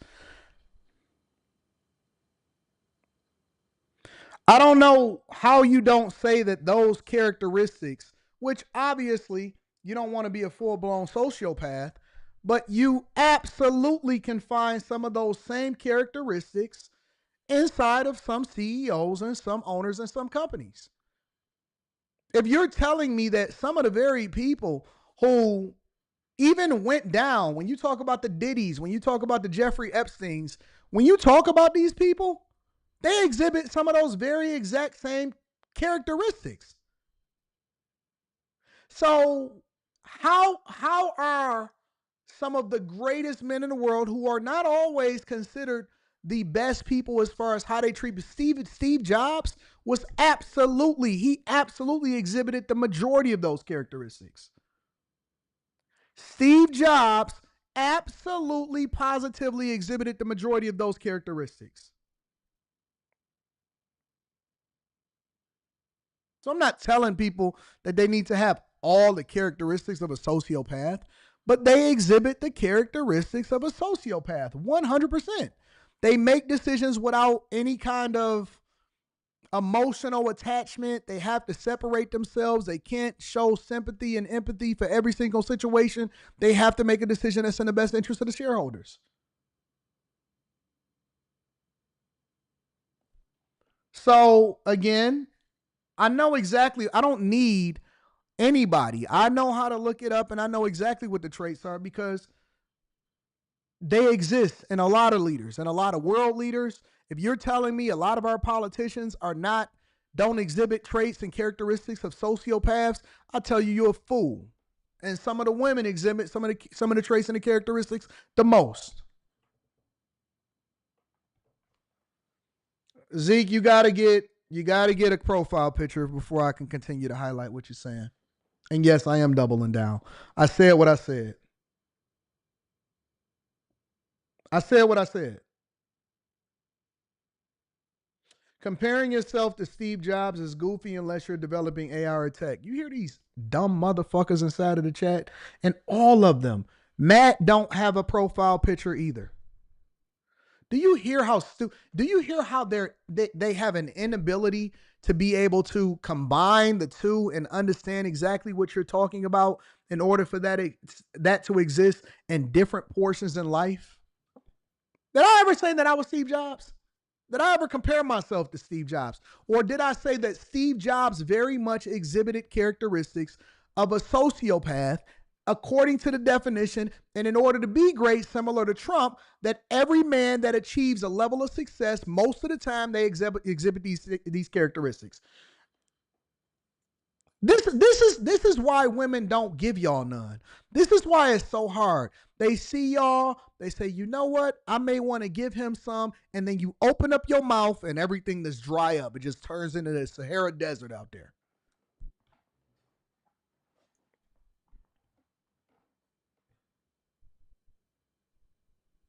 That's it, just turning it as soon as you open up your mouth, Sahara Desert. She don't even care.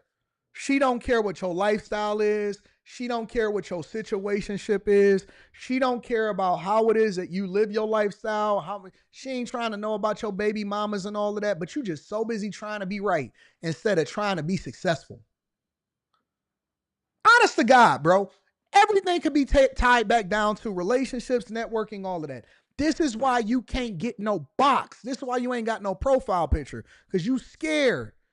You don't even want to put yourself out there because you know that you are the Dusty that they talk about on a regular basis. Honest to God, bro. This is why, because y'all so busy trying to be right instead of trying to understand the correlation for what it is that somebody is trying to say. You will sit there and tell a girl that the girl could be wrong as two left shoes. You there because she beautiful. Hey, baby, you want to go out? Yes.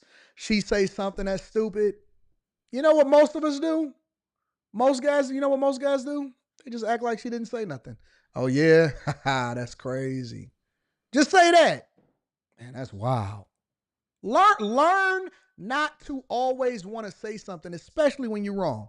Most guys that have been out in the streets understand that you don't always got to say something. It ain't about being right. Oh, that's the dude. No, it's not. It's not. If you got something nice on your passenger side and she say, oh, you know what? I was just thinking, and you know she crazy. Word. Wow. Your homegirl was wild that night, huh? Yeah. I don't care. I ain't about to. What do you think? I'm about to say something to her? Think I'm about to tell her that your homegirl is dumb? See, the price of potatoes in China is. I don't care. Word. Yeah. Put your head in my lap for a second. Let me talk about it. Let me talk to you about it. So busy offending the chicks, running the chicks away. A hit dog will holler. Okay, you're right. Hey y'all, what do we say? You know what? You got it. Why do people? I'm gonna go to the next subject. But why do people try to justify how wrong they are? Listen, let me tell you something, Zeke. I don't give a fuck. Honest to God, on everything that's in me, I don't care. I say what I really believe, and I believe what I say. And it's one of the reasons why I allow for the chat to be able to disagree with me, because sometimes I can be wrong and sometimes I can be right. In this instance, I'm right. I'm right more often than I am wrong. And when people always say, I consume your content, bro, I'm subscribed to your channel, I'm a man, I don't give a fuck. I'm sorry for cussing. I'm working on that. I told my people I was going to work on that over the weekend. But I don't care. You're still wrong. You know what I'm saying? Like, why do people preface that they rock with me or they consume my content? Yo, I'm subscribed, bro. I still rock with you. Fam, just say what you want to say and be wrong. You don't never have to preface it by saying, yo, and I hate when people do this. Hey, fam, you know what? I disagree with you. You know, I rock with you, though. You don't have to gaslight me. Just say what you really mean.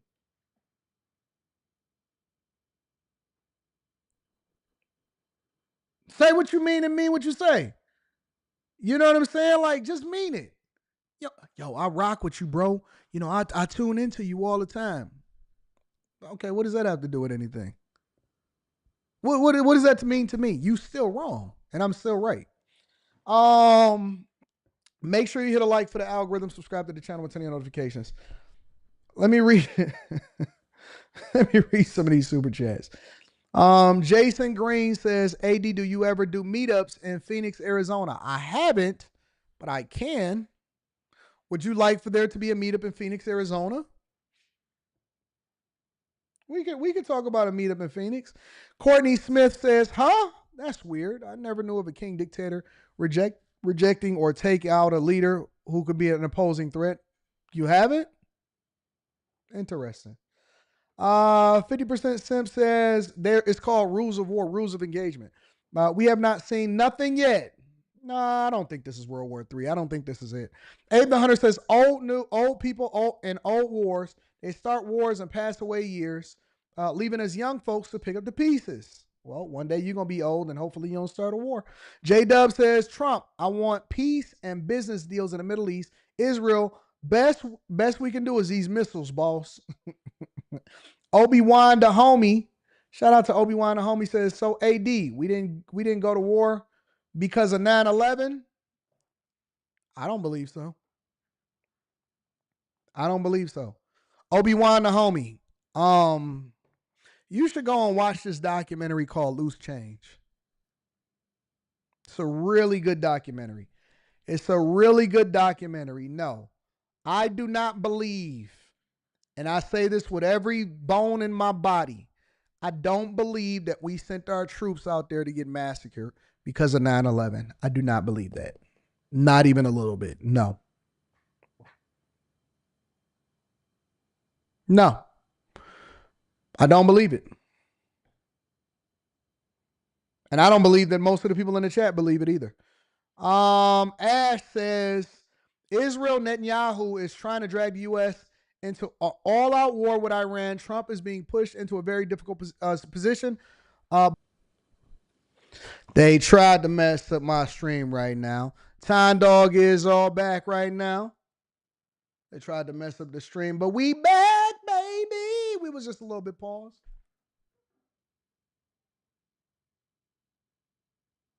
Yes, we back.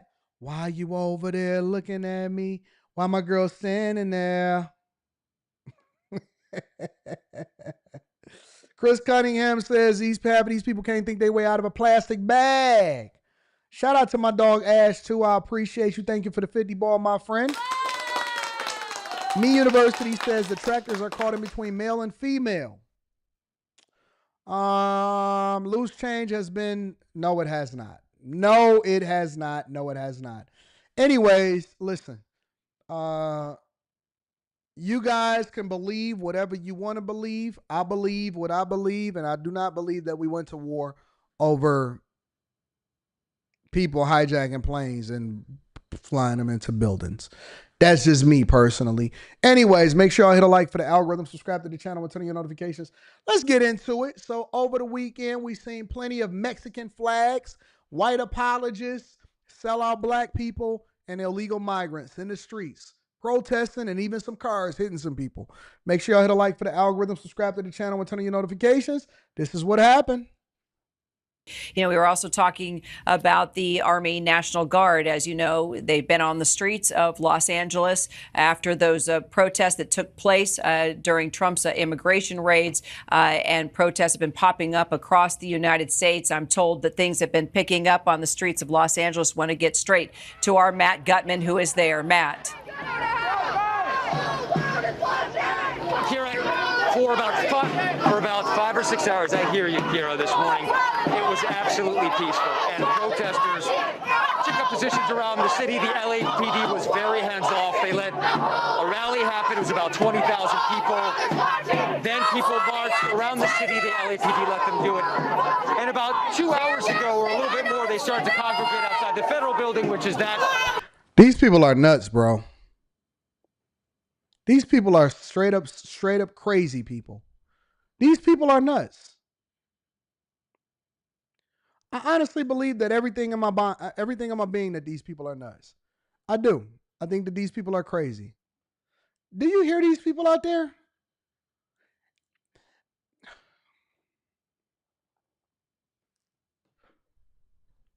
Hey, Susan. Yo, you ready to hit the protest today? Yeah. No. We're going to go to downtown Los Angeles. Make sure you bring your drums. What you wearing? Mask, jeans, and a Mexican flag. You know what? I think I might. Anybody got any extra Mexican flags out there? Does anybody have any extra Mexican flags that we can use during the protests? You got extra Mexican flags? How many you got? 20 extra? Okay, we're going to spread it all out across the protesters. This sounds so dumb. It sounds so dumb. Do you see these people? Do you see these people? Imagine spending your weekend, and you know what Trump did? I'm going to tell you what Trump did in the next segment. Look at these people. Look at these idiots. Building over there to my left, your right. About 20 minutes ago, police on horses with batons. Now, you know we're going to get pepper sprayed. We're going to get tear gassed. We're going to get all of that, right? We might even get shot with some rubber bullets. Don't worry about it. Okay, just bring some water. All right, we good. Just started to clear the crowd. I did not hear an unlawful assembly order, but apparently one was called, and with incredible swiftness and some violence, they cleared this crowd. We saw them trample some protesters. We saw them using the baton. And the reason I'm wearing the mask is because they also used tear gas to disperse this crowd. People ran pretty quickly. The standoff continues, as you see. You can see those officers, and that's all LAPD right now, backed by the sheriff's office behind them. They're all wearing those gas masks because the gas lingers here in the air. We saw a couple of people carted off who had been hurt. I don't know if they've been overcome by the tear gas or something else, but it appears that at least a couple of people have been lightly injured. We're not sure exactly where they want protesters to go, but what was clear was that they wanted whatever was happening outside the federal building to end, and it ended quickly. I think it needs to be said that despite a lot of tension between the Marines and the National Guard and federal law enforcement that we saw, Kira, on the steps of the federal building, there was zero involvement that we saw of federal officials and Marines or National Guard with these protesters out here who were taunting them, were shouting shame, but at no point did it get physical. And right now, Kira, we're just waiting to see what happens here. If law enforcement continues to try to push people back or what, but clearly it was both sides. Once police started with those mounted horses pushing people back using those batons, then we also saw projectiles, sticks being used against the horses and the officers as well. Unfortunately, after many hours of peaceful protest, this did become violent. Kira. LAPD. Okay, Matt, can you still hear me okay? You still hear? You can hear? Okay. My cameraman is putting on his. I can hear you. He's just trying to put on his eye protection behind the camera. What Okay, up, no Coach problem. Doc? All right. Robert's So helping him. It's a bit of a kinetic situation. No, I Quickly, understand. Okay, he's in shape now. Look at this okay, people. you do what you. There's nothing peaceful about that. Look at those people. Those don't look like peaceful protests to me. There's nothing in this video that is screaming to me, Anton, peaceful protests. Nothing is screaming in this video, peaceful protest to me. Everything about this, how they chanting, look at them hiding. This is so dumb.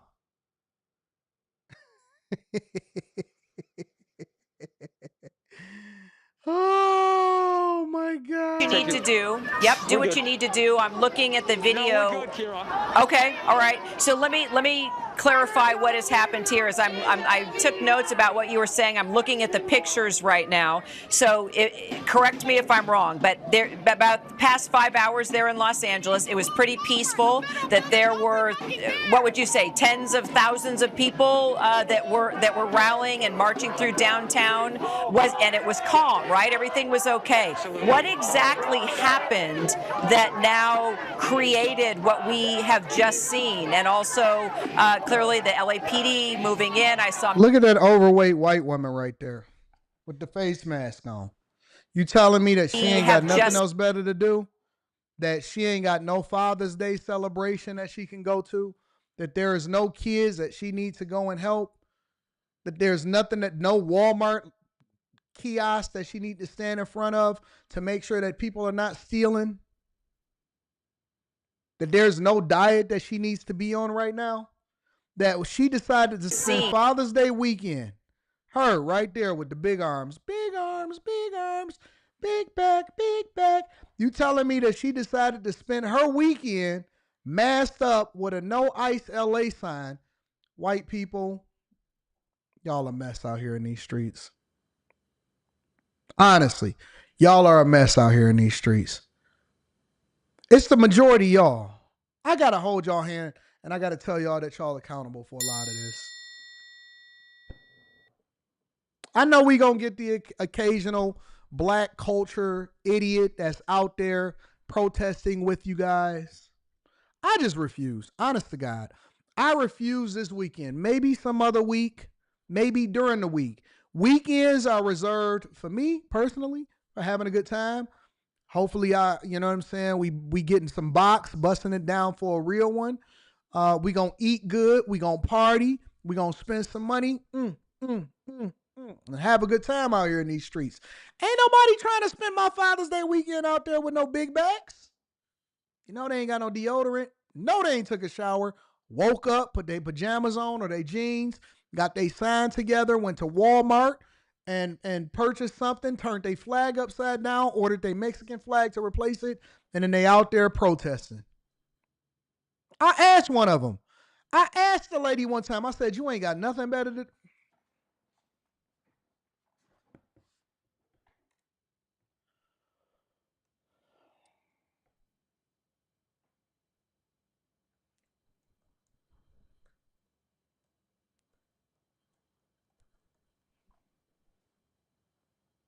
I asked one of them one time.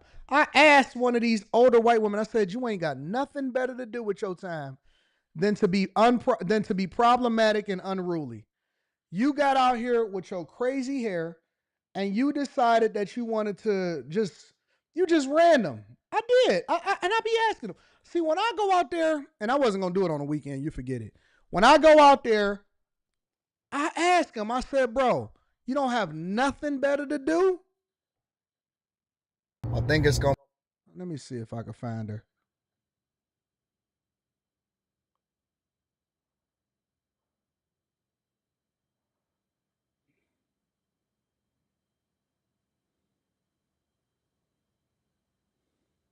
I try to ask logical questions. I don't ask why they out there. What is it that you don't like about Trump? I don't do none of that. I try to ask logical questions that could better help me to understand exactly what's going on. About myself, dear. Anybody has the right to do what they want to do. It means. You just Even be a fascist. you don't even know what fascism means. You're just talking. Listen, you are the least oppressed person in the face of the earth. You are a white woman in America. You are the person that benefited from diversity, equity, and inclusion the most. And you are out here doing nothing. You should be doing something productive with your life. You should be actually working, advocating, doing something for people. Taking care of the man. You should be doing something productive. You're not married, you don't have no children? I'll be asking logical questions. Listen, when I ask these protesters, and I'm trying to understand, why are you out here looking crazy? You ain't got no man, you ain't got no children, you ain't got no cookies to go bake. You out here looking dumb. You're looking dumb. Yes, I did. I asked the same way that I'm online is the same way that I am in person. I be trying to understand it for myself. So wait a minute, you ain't got no man, you ain't got no grandmother to go take care of, you ain't got nothing that you can do that will put you in a traditional space of what a woman is supposed to be. You just big and you out here. You just out here for no reason. You ain't got no friends out here. You ain't got nobody to go and deal with. So you ate this morning. You had bacon, eggs with extra cheese. You made sure that you got hash browns and toast and pancakes. Blueberry pancakes. You got all of the fixings. You got syrup, extra maple, extra sugar on everything. Cure the bacon and syrup. And then you said, you know what? Let me go grab my sign and let me go out here and protest. That was what you decided that your day was going to be. I be trying to figure it out. So I asked them directly to their face. I said, and I wouldn't even have said nothing to her if she wasn't. You know how white people do sometimes. Sorry, white people, I got to bring y'all to the front of the congregation. You know how white people do sometimes. They say something sneakily under their breath, but just loud enough to where you can hear it. So much for your fascism. Bitch, I'm a black man in America. You a white woman in America. Who you talking to? Now I got to get on your ass. Now I got to ask you the logical questions. Because you thought that you purposely went down this path, going the opposite way, and you tried to sneak diss me. You support fascism. So now I got to ask the right questions. Taking care of the man. You should be doing something productive. You're not married, you don't have no children? I be trying to, you ain't got no children, you ain't married, you ain't did nothing that God told you to do. You wasn't fruitful and multiply, you just wasted your life. Now you just a cat lady. For fascism. I said, excuse me? Excuse me, ma'am? Who are you talking to? So I be having to understand it. I gotta know. I want to know. What do you have in your backpack? And where's your man at? And why is he letting you out here? And why don't you have one if you didn't have one? Got all the bread, all the fixings, all of the seasonings, all of the calories. Got a 5,000 calorie diet and not even doing no sumo wrestling. And you out here protesting. 5,000 calories before 5 o'clock and you protesting. Now, you know I'm not going to, weekends is mine. Weekdays, we going to talk to you protesters. Somebody said you wrong, AD, you hurt this woman's feelings. I think that we need to start hurting people. We need to shame. Bring shame back. Bring shame back. That's what I believe. I believe that we need to bring shame back to the forefront because everybody just got so comfortable and y'all you know what's wrong, and I keep tying it back to feminism. I said it on Jason Whitlock. I said, yo, it's all of these feminists and these emotions and all of this stuff. We need to bring shame back. That's why all of these men in the chat be upset at me. I hate you. God.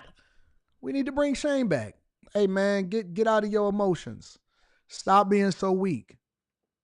We do. We have to bring shame back. Because everybody kept using that same, you know how they did that to us? They said, let's normalize. Anytime I hear anybody say normalize, I know that they're liberal. Anytime that I hear anybody say normalize, I know that they're liberal. Normalize being hurt and communicating with your sisterhood. Let's normalize being broken and just living life the way that you want to. Listen. No longer are we going to go in a closet. Let's normalize scissor kicking. Like, no, I'm not about to normalize with you. Let's normalize living our lives in the open and being crazy. No, what are you talking about? I'm not normalizing what's abnormal. You crazy. You know what I'm saying? Let's normalize. And then they programmed y'all. And y'all went along with it. I remember back in the 90s, y'all would have got y'all ass kicked.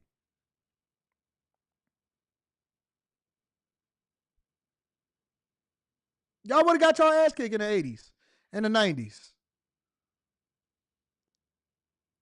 Men walking up to men, knowing that they not gay, approaching them on some gay junk, doing all of these extra pranks. Nope. 93, 94, 95, none of that would have flew. Standing in front of cars while they trying to get to work and you holding up the street with an unauthorized street closing protest. No, that ain't working. And thanks for joining us. I'm Kathy Vara. And I'm Carolyn Johnson. Jonathan is off tonight. After a tumultuous week of raids and raucous protests, Southern California is in a state of suspense as to what's to come in the week ahead. Tonight, we saw the LAPD arrest about a dozen people in downtown LA in violation of the 8 p.m. curfew order. But we're seeing minimal activity compared to what we have seen previous nights. We have live team coverage for you. Our Camilla Rambaldi is focusing on the expanded enforcement promised by the Trump administration and the new response from Governor Newsom. But we start with they normalize. They do the same thing. Yep, you're right. Let's normalize having herpes and being open with it. Man, that's a shame. That's what happened to shame. What happened to not want nobody to know? I believe in shame. Live in downtown LA. Shame. What happened to shame? Where that protester was hit by a car. Alex. Kathy and Carolyn, that 20-year-old protester was hit by a car after they were blocking traffic near Pershing Square. The violent hit and run was captured on camera. New video shows the scene at 5th and Hill around 7:30 tonight when a protester was run over by the driver in this red Toyota. In Florida, that's you gotta get out the way. In Florida, you gotta get out the way. They hit someone, they ran over her leg. Protesters said they were... No, they didn't. Listen. You can't hit somebody that voluntarily put themselves in the way as a bowling ball coming down the aisle. You can't be a bowling pin and say that you volunteered as tribute. I don't believe that they hit somebody. I believe that the person put themselves under their tires. Your Honor, I did not hit them. Well, what happened? They jumped under my tires. Did you see them? The car was coming in down the street, and they all jumped in front of the car. The light was green. The light was green. I did not hit you. You jumped under my tire. Now you got to have reconstructive surgery.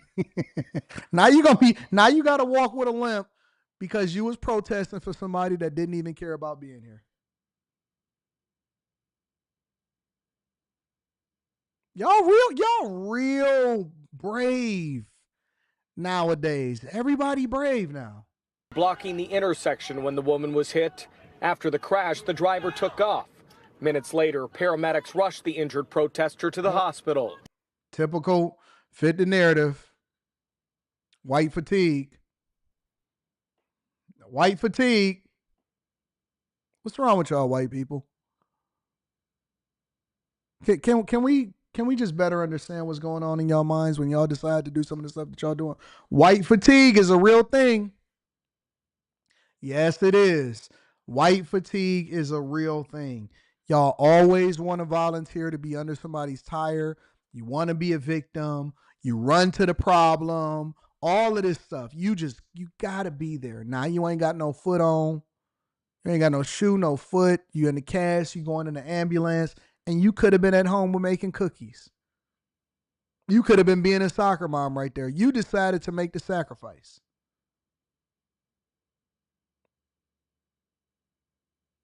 This is what white people do. Always want to be on the news, be in a bowling pin.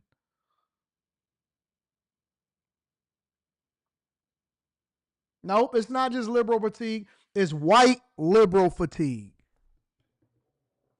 The same way that I held black people accountable for black fatigue, this is white liberal fatigue. That's what this is. White liberal fatigue. Always got your hair. Oh God, they hit me. I bet you white people, when they get into a situation, they scream a lot. White people so dramatic. Oh my God, I can't stop it.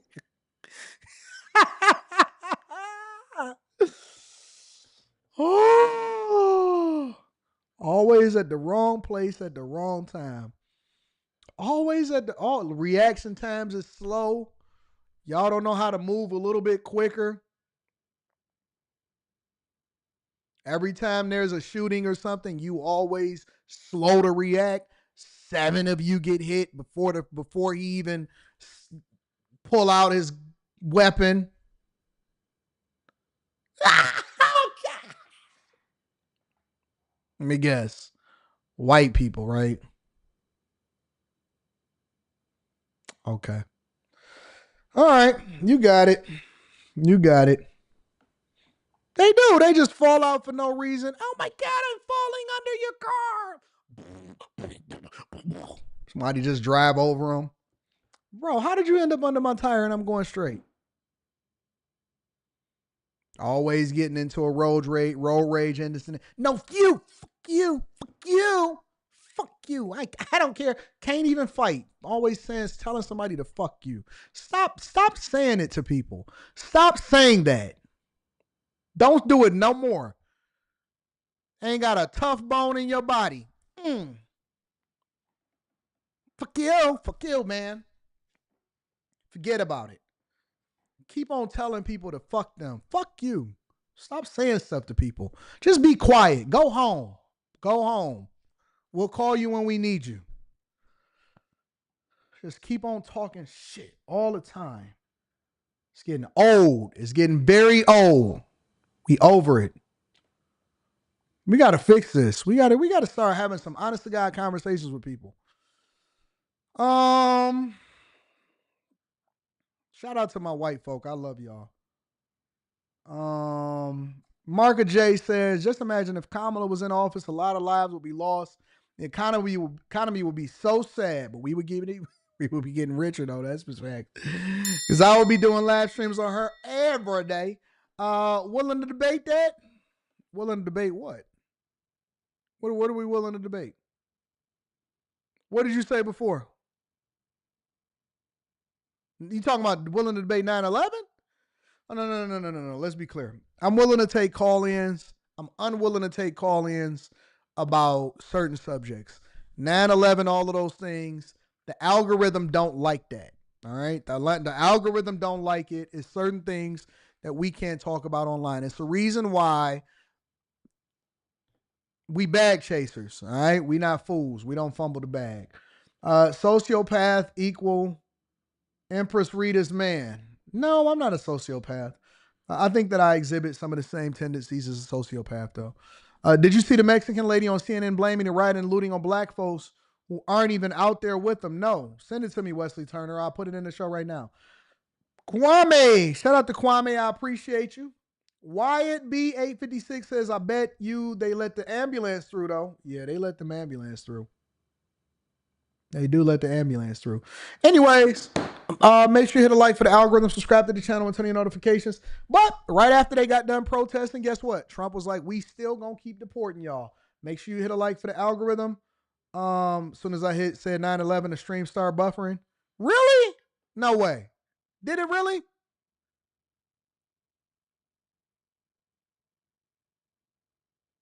Did the stream?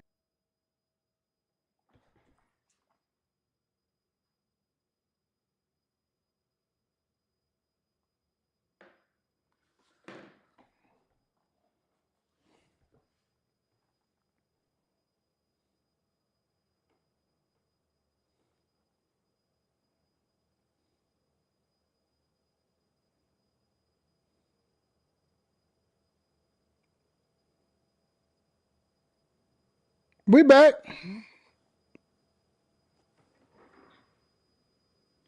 That is insane, bro. That is insane. Well, now y'all know why I don't do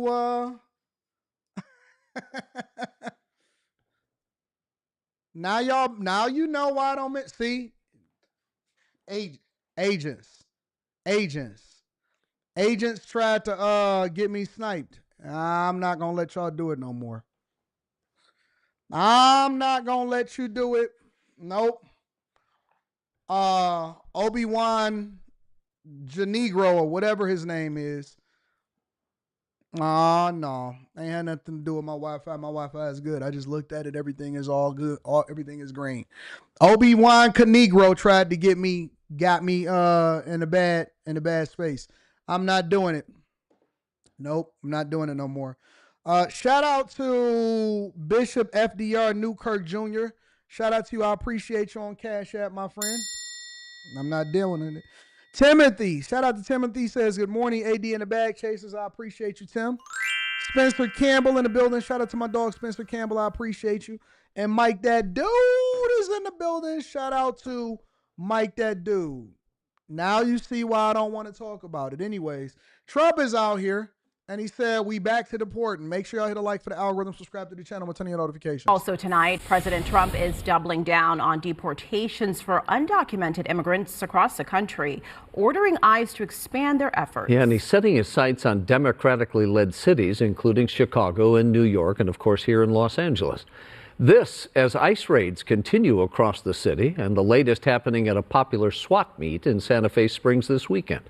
Witnesses say dozens of people were taken into custody there. KTLA's Carlos Acedo is live in Santa Fe Springs. That's where he spoke with witnesses about the fear gripping the migrant community. Carlos. We're Kareem. The SWAT meet here in Santa Fe Springs was targeted over the weekend, sending customers, sending vendors into a panic. And we can expect to see more of these ICE operations, these ICE raids. Tonight, President Trump saying his administration will expand on their deportations, especially in sanctuary cities that are run by Democrats. President Donald Trump doubling down on his immigration crackdown Sunday, posting on Truth Social in order to facilitate the largest mass deportation operation in history. Quote, we must expand efforts to detain and deport illegal aliens in America's largest cities, such as Los Angeles, the core of the Democratic Power Center. This comes more than a week after community resistance and countless protests. Look at those people out there. Look at these people. Check this out. This comes more. So y'all throwing fireworks, y'all throwing projectiles, y'all throwing all of this stuff. Look at that crowd. Look at the crowd, y'all. Why is the crowd out there with a Home Depot basket? Okay, you see the Home Depot basket right there. You see the pallets that's on the ground. Obviously, there were things that were on the pallets that you can possibly throw or disrupt what's going on in these protests, turn riots, and y'all out here. And so y'all throwing this stuff out at these people. You're throwing it at the police. You're throwing fireworks. You're lighting them and throwing projectiles out of there.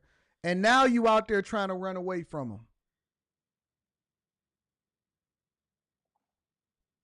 More than a week after community resistance and countless protests against ICE activities. Look at more the than slow a week reaction after time. community resistance. Look at the slow reaction time to the white woman right there. Check her out. This is exactly what I was talking This comes more than. Look at the slow reaction time to the woman in the Obama jeans in the front. Everybody else is running. Everybody else is going to the back. Everybody is heading back towards the police cars. The woman with the mask on, and this is why y'all need to keep these women out of these streets, bro. Her reaction time is so slow. So slow. Jason could have got to her. Freddie could have came out of his dreams and got to her. Michael Myers would have caught up to her. Everybody would have caught up to her. Look at the woman with the Obama jeans on and the hat. A week after. Look at how slow her reaction time is. Everybody is all going a different way, and she's already being slow.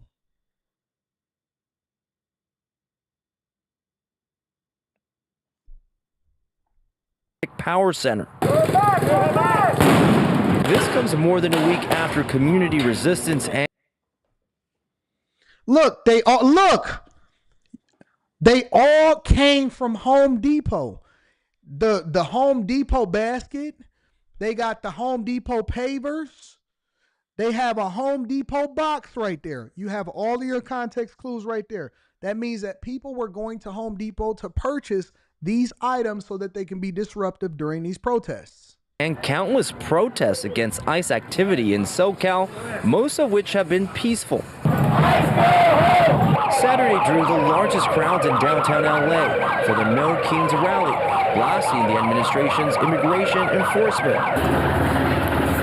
That same day, ICE agents targeted a swap meet in Santa Fe Springs. Witnesses say dozens of federal agents, along with armed Marines, did a sweep on the grounds. They were dragging people out of the bathrooms. There's people scared. They went into all the spaces asking for everyone's identification. We're all hardworking people. It's not fair what's going on. Some of the vendors sounded the alarm, warning others of the imminent ICE raid as they saw agents pull up. Me personally, when I went around to tell people that ICE was here, I saw two people cry, faces red, pack their stuff and left. Leo Carranza says he couldn't just sit there and do nothing. It's unclear how many people were detained, but some vendors and customers were able to flee. It feels good knowing that I was able to save those families, but at the same time, I call this person a traitor. This person just committed treason. This person just committed treason. I think that he needs to be arrested for evading and escaping, helping fugitives and criminals continue to try to evade the police officers. it's like it shouldn't be the new normal. It shouldn't be like this. This swap meet is usually packed. It's a fun area for people to just get together, have a good time, and look how empty it is today. There's nobody here. Shut it down. Time to go home. Tonight, again, President Trump is blasting Democrats while praising his federal agents, federal officers, saying, get the job done. Agreed, chat. I agree to the same thing. If you are legal, what do you got to worry about? If you are legal, if you're doing things the right way, if you don't have any problems, if you're taking care of business, if you're on top of things, why are you running? I never run when I'm innocent. I never run when I'm innocent.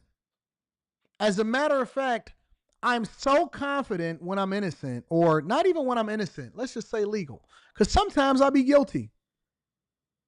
Sometimes I'll be riding and I just be, bro, I am the type of person at this point in my life to where I don't slow down when I see the police. I know that I'm going to get a ticket. Maybe. I just want to risk it and see what's going to happen. You know what? I don't think about it. I'm not looking to see if it's police up on the ramp no more. I'm not going to do this with my seatbelt no more. I'm not doing none of that. I need to start humbling myself more, because I've been telling police officers, hey, man, I don't want to hear none of that, bro. Don't lecture me. Give me my ticket, bro. I want to go home. I've been so extra. I think and honestly, I'm going to tell you the truth. It's because of these migrants. It's the migrants' fault. It's migrants' fault why I've been getting mouthy with the police officers. It's illegal migrants' fault of why I've been getting mouthy with police officers. Hey, man, you ain't got nothing but, man, come on, bro. Listen, bro. Oh, man, who you talking to? I almost hit a police officer with one of them. Hey, man, you know who I am?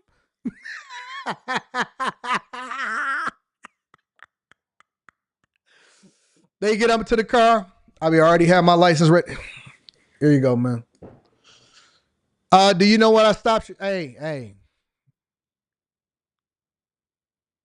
You know, you was doing 85 in the 45. Hey, man. You know I could tow your car. All right, cool, bro. I'll go and get another one. It's cool. I ain't tripping about it. We'll get it out tomorrow. Hey, man, you... And then the partner, hey, Anton, what are you doing? Hey, man, because, man, I ain't trying to hear this, man. He over here talking to me. It's the migrants' fault. Because I know that you can't deport me. You can't deport me. Yo, what you doing out there? Hey, man, we just riding. Ms. Daniels, no, I'm going to give you a ticket. I know. Here you go. You want my license, registration, insurance? Most of the time, they don't even bother. You know what I've learned about police officers? I've learned from police officers that they already know who's guilty before, like just by your demeanor. They can tell when you're nervous. They can tell. Do you know that 98, 99% of the time, I never get a ticket? And even if I do, it's something like civil infraction, noise, impeding. It'd be something stupid. It just be something dumb. It'd be something that don't even contribute to your, like, I don't get no points or nothing. I've learned from police officers that they are very keen. They've trained themselves, and maybe it's just from repetition, maybe it's police training or whatever, that they can spot the criminals. They get nervous. They be a little extra. You know what? Hey, go run his license. Me? I just be like, hey, man, what's going on back there? Dog, you know I got a show to do. Oh, you trying to slow me down? All right, I got you. Don't worry about it. C. Diggs says, 80, watch your attitude. They don't want to. Who end up in jail? I don't go to jail. That's why I spend all of the money. So I don't go to jail. If you see me in jail, somebody did something incredibly wrong and I got to go through due process. Wake of the ongoing ICE protests and immigration enforcement in Southern California, yet another ICE raid took place this weekend at a swap meet in Santa Fe Springs. Yeah, Carlos Sacedo is live there in Santa Fe Springs, where he spoke to some of the witnesses of that. Carlos? Rick, Corinne, good evening. Operations here at the swap meet in Santa Fe Springs are back to normal a day following an ICE raid that sent customers running in panic. Several customers telling me that the operations are back to normal, but foot traffic is down as a result. And that's because of what unfolded here yesterday. Take a look here. Witnesses say roughly 60 federal agents along with armed Marines came not to shop, but to conduct an immigration enforcement raid. Saturday afternoon along Alondra Boulevard, just a few hours before a concert was set to take place, but was later canceled because of the pandemonium. One vendor said agents were asking people where they were from. We spoke with several vendors, some of which sounded the alarm once they saw what appeared to be ICE agents arrive at the swap meet. As a result, many people left just in time before the raid. Still, those who were left behind were in fear. ICE comes in and raids the entire place. All the entrances were wide open. There was a helicopter circling the top of the premises. They were dragging people out of the bathrooms. There's people scared. They went into all the spaces asking for everyone's identification. We're all hardworking people. It's not fair what's going on. Now my grandma doesn't want to come to work. This is her main source of income, my parents as well. This is what pays for our home. And now we are not able to do that. They're scared to come to work. I don't think they're going to come for the next few months. Y'all home. It's unclear the exact number of people who were detained during this operation. Video shows a handful of people were taken into custody. Today, some vendors decided not to show up over fears of another possible raid. Again, I'm told that foot traffic was down as a result. So they then basically created whole encampments, and this has been authorized by California, Los Angeles, and different places throughout the country for them to operate illegally because they're not even supposed to be in the United States of America. Make sure you guys hit a like for the algorithm, subscribe to the channel, and turn on your notifications. Let me read some of these super chats, and I want to get to money. I want to talk about some money. How far into this live stream are we? Let me see this. How far into the live stream are we? So we almost at the 3-hour mark then, huh? We getting close to the 3-hour mark? All right, so we'll do one more thing and then we'll get y'all up out of here. I've been over here clowning and acting out. Charlie Indigo Alpha is watching. Shout out to you, little black duck, 2001. Eric, well, Eric, where are you? Why you ain't got no profile picture, Eric? Only because we know you. It says, I guess we can't say the 3-digit number. AD, you get the yellow flag. Just clip out the 9 part. Rod B says, AB, that might be the no photo folks trying to jam up the algorithms. Manual AG says she took 3 business days to turn around. Slow.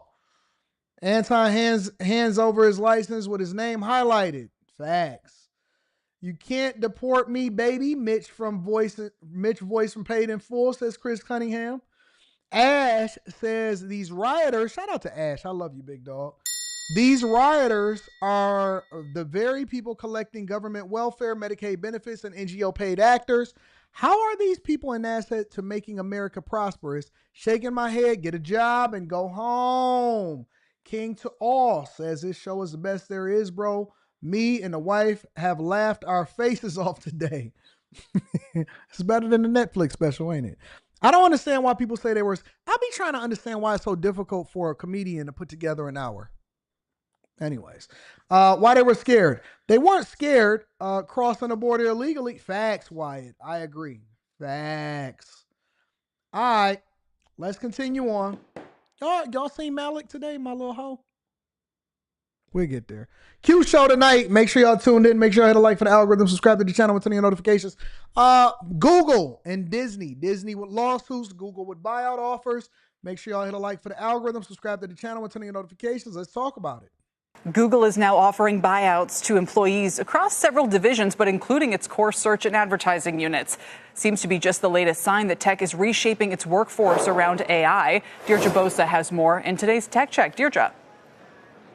Hey, Kelly. So it's soft layoffs like buyouts and performance nudges, but that's just part of the story. Big tech workforces, they are being rebuilt from the inside out to really reorient around AI. Now, the telling part of Google's latest buyouts is that it's reaching into its search and ad teams, still that core profit engine, suggesting that legacy roles are being phased out, may be phased out, to make room for different skills and different priorities. Now, that does mean exits, but also strategic hires and high-level reorganizations, like Alexander Wang to Meta to lead superintelligence, and Semaphore just reporting in the last hour or so, Google crowning a new chief architect reporting directly to CEO Sundar Pichai. Now, his job, it's a promotion. He was already in Google, but it's now to translate raw model performance into real products. And that could be seen as a signal that AI is the new operating system for the company.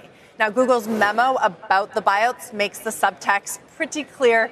In it, which our Jen Elias got a hold of, a Google executive wrote to employees, if you don't feel aligned, this is your exit path. So in other words, stay if you're on board with the strategy, or leave quietly if you're not. Now, next hour, Kelly, I'm sitting down with Ali Ghodsi, CEO of Databricks, at their AI Summit in San Francisco. He is competing with the likes of Google and OpenAI and others for talent. The talent war is heating up, so I'll ask him about how he's thinking about his own workforce in this new era. It is a great lineup here, by the way. Just heard from Anthropic's Dario Amodei, and Jamie Dimon, I can see, is on stage with Ali right now.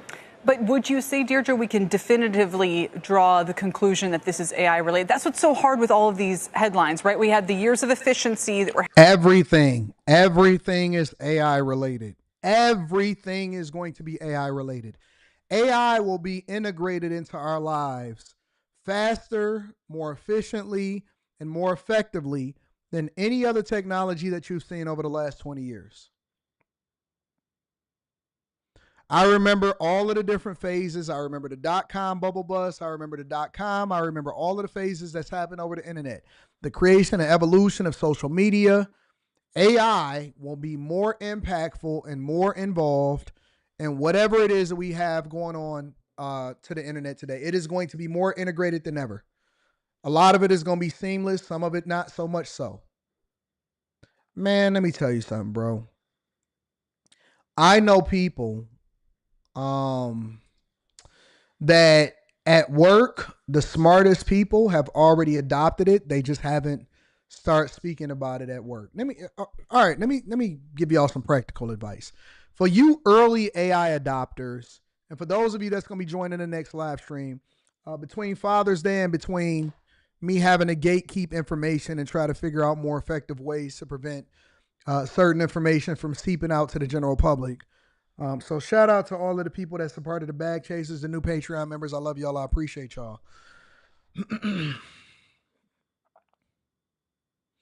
For people that are early adopters for artificial intelligence as a part of their work-life balance as far as what they're using and the tools that they need, like, for example, I know somebody that uses AI effectively. They've used it to assist them to streamline. They've been getting more accolades, even a raise and stuff like that. And so in a lot of ways, they've been even tapped to join different projects and stuff, but they don't know. What they haven't revealed to their organization is that AI is something that has been assisting them for everything from project management to, I know it was some people that came into an environment out. I'm trying to be real vague because I don't want, certain information to get out.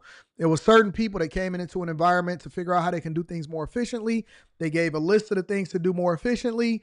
The person that is responsible for implementing those things and coming up with a plan in order to how they gonna implement it, it was supposed to be 2 weeks to a month for them to go through all of the data and the data points and then be able to put that together. They did it in less than a day. They just haven't said anything. They just been chilling on their job, and then they're gonna present the information in 2 to 3 weeks, right? And so AI has allowed for them to be a lot more efficient.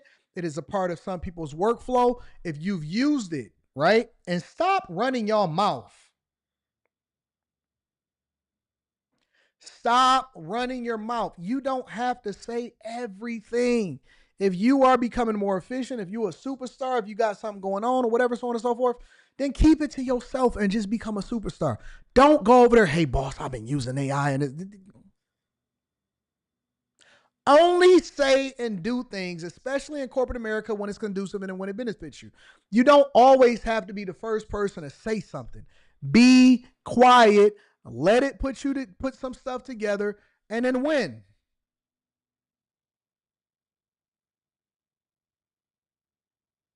And then win. Stop being so forthcoming with information to upper management and stuff about what you're doing. Just win. Just win. Be quiet. Shh. Everybody ain't got to know what you got going on. Everybody ain't got to know what you're using AI. But for people that are using it, they can't go without it now. That's how integrated it's going to become a part of your lives once you adopt it. Once you start using it, you can't go without it. I don't think there's been a day since I've upgraded to Google Ultra, and I can't wait to show y'all some of the stuff that I'm working on. I can't wait to show y'all. There has not been a day that I have not spent at least 1 to 2 hours building something, developing something, letting it assist me, all of that. The whole thing. Man, I know so much about so many different things now. It's just become a part of my work life. You know what I'm saying? It's just become a part of the things that I got going on.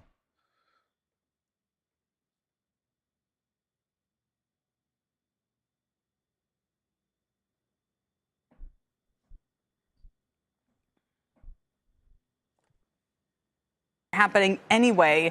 Yeah. Now you have AI. And so we all want to jump and say, Occam's razor, it's because of AI that they're doing that. And maybe that's the case, but do we know that for a fact? It will make you feel like Batman, Matt. I would say, for me, it feels like a fact because of all the people I'm talking to here and on the ground. It is the one thing that matters the most. And when you have to make way for these massive paychecks for these white paper AI scientists that are getting, up to $20 million over 4 years. I'm not going to skip past that. What have I been saying to y'all? AI machine learning, AI machine learning, AI machine learning, AI machine learning. Listen to what she just said. They are getting rid of people so that they can create space to give the bag to people that are actually pertinent, useful, and successful when it comes to implementation and continuing to build these models inside of large companies in corporate America. Now, I'm going to give you the sauce. Anton, what's the sauce? I'm going to give you the sauce. I'm going to be nice today. One thing that I learned when I was in corporate America, is that it does not have to come from Google, Meta, Tesla, Facebook, all of this stuff. You don't have to work for these large companies. The smart people are going to take what I'm going to teach them in the next Bag Chaser live stream, and they are going to implement it in legacy companies. What does that mean, Anton? That means you need to take the skill set, and you don't have to compete with the large technological companies. You take your skill set and you learn how to sell yourself into a legacy company, a legacy business, a bank, an auto manufacturer, a supplier, anything, right? A legacy retailer, whatever. The jobs are not going to always come from the big bosses.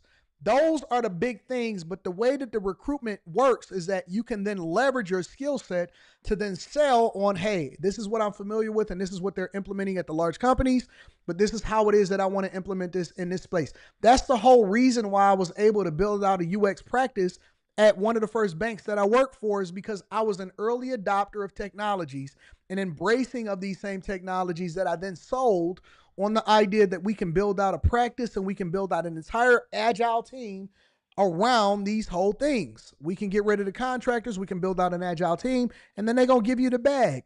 So if you start to take some of these implementations and these understandings and these things, and you are an early adopter, but you're also selling yourself as being an expert because you are one of the people that are using it, or you are one of the people that went to school for it or whatever, it'll start to translate into legacy systems because it's going to be a waterfall into other companies trying to keep up in order to stay relevant.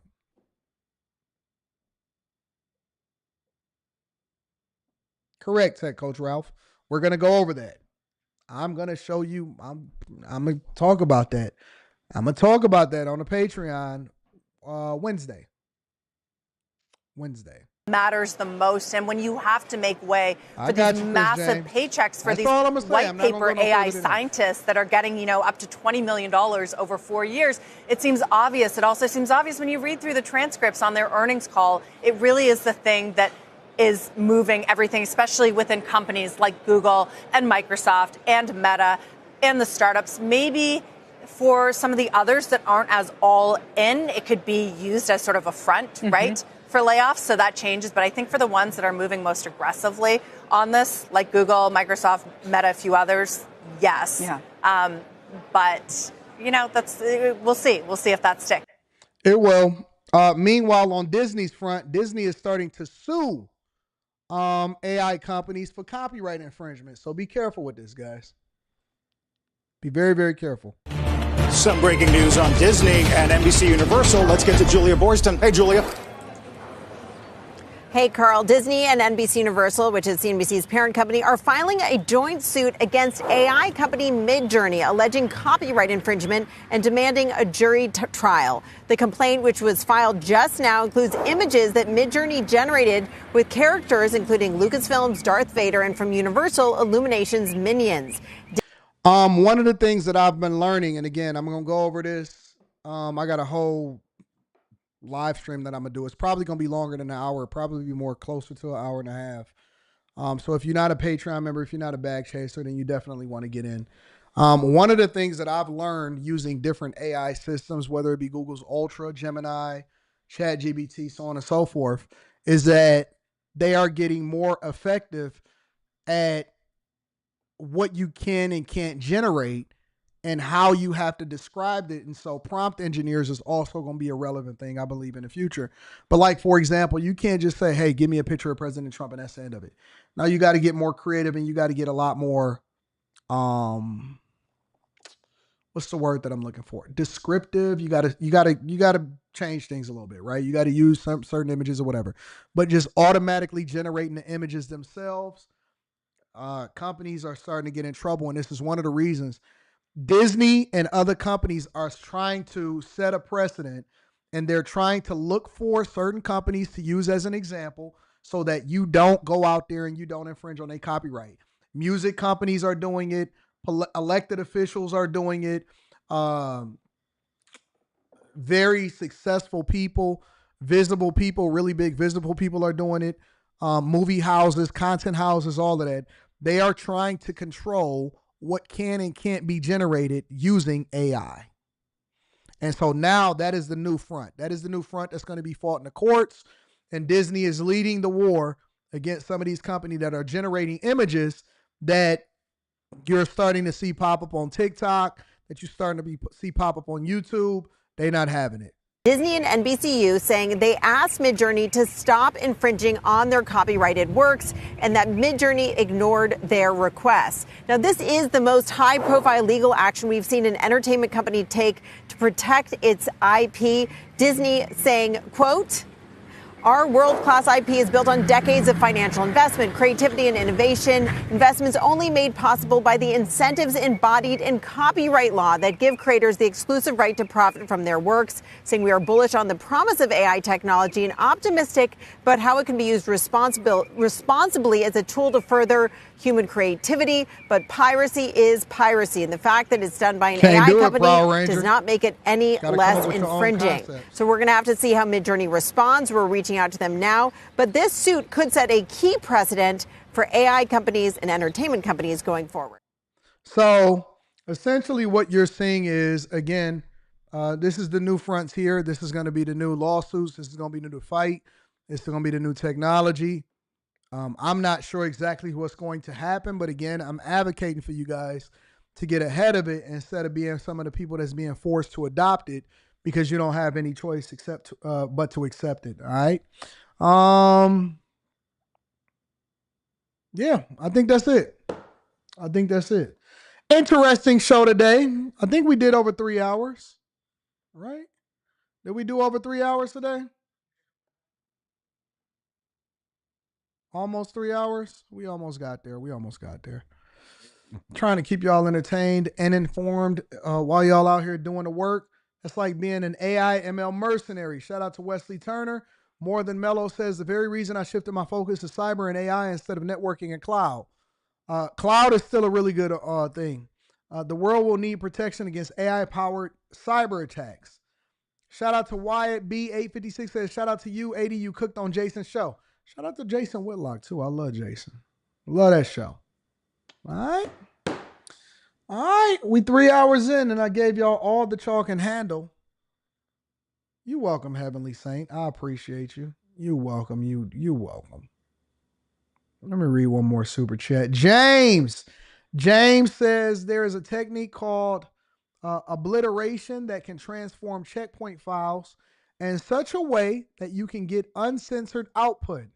You can also use IORAs for uncensored TTI. Thank you, James. I appreciate you for the super chat. I love y'all. I appreciate y'all. All right, y'all. We out. See y'all on the Q show tonight. Peace.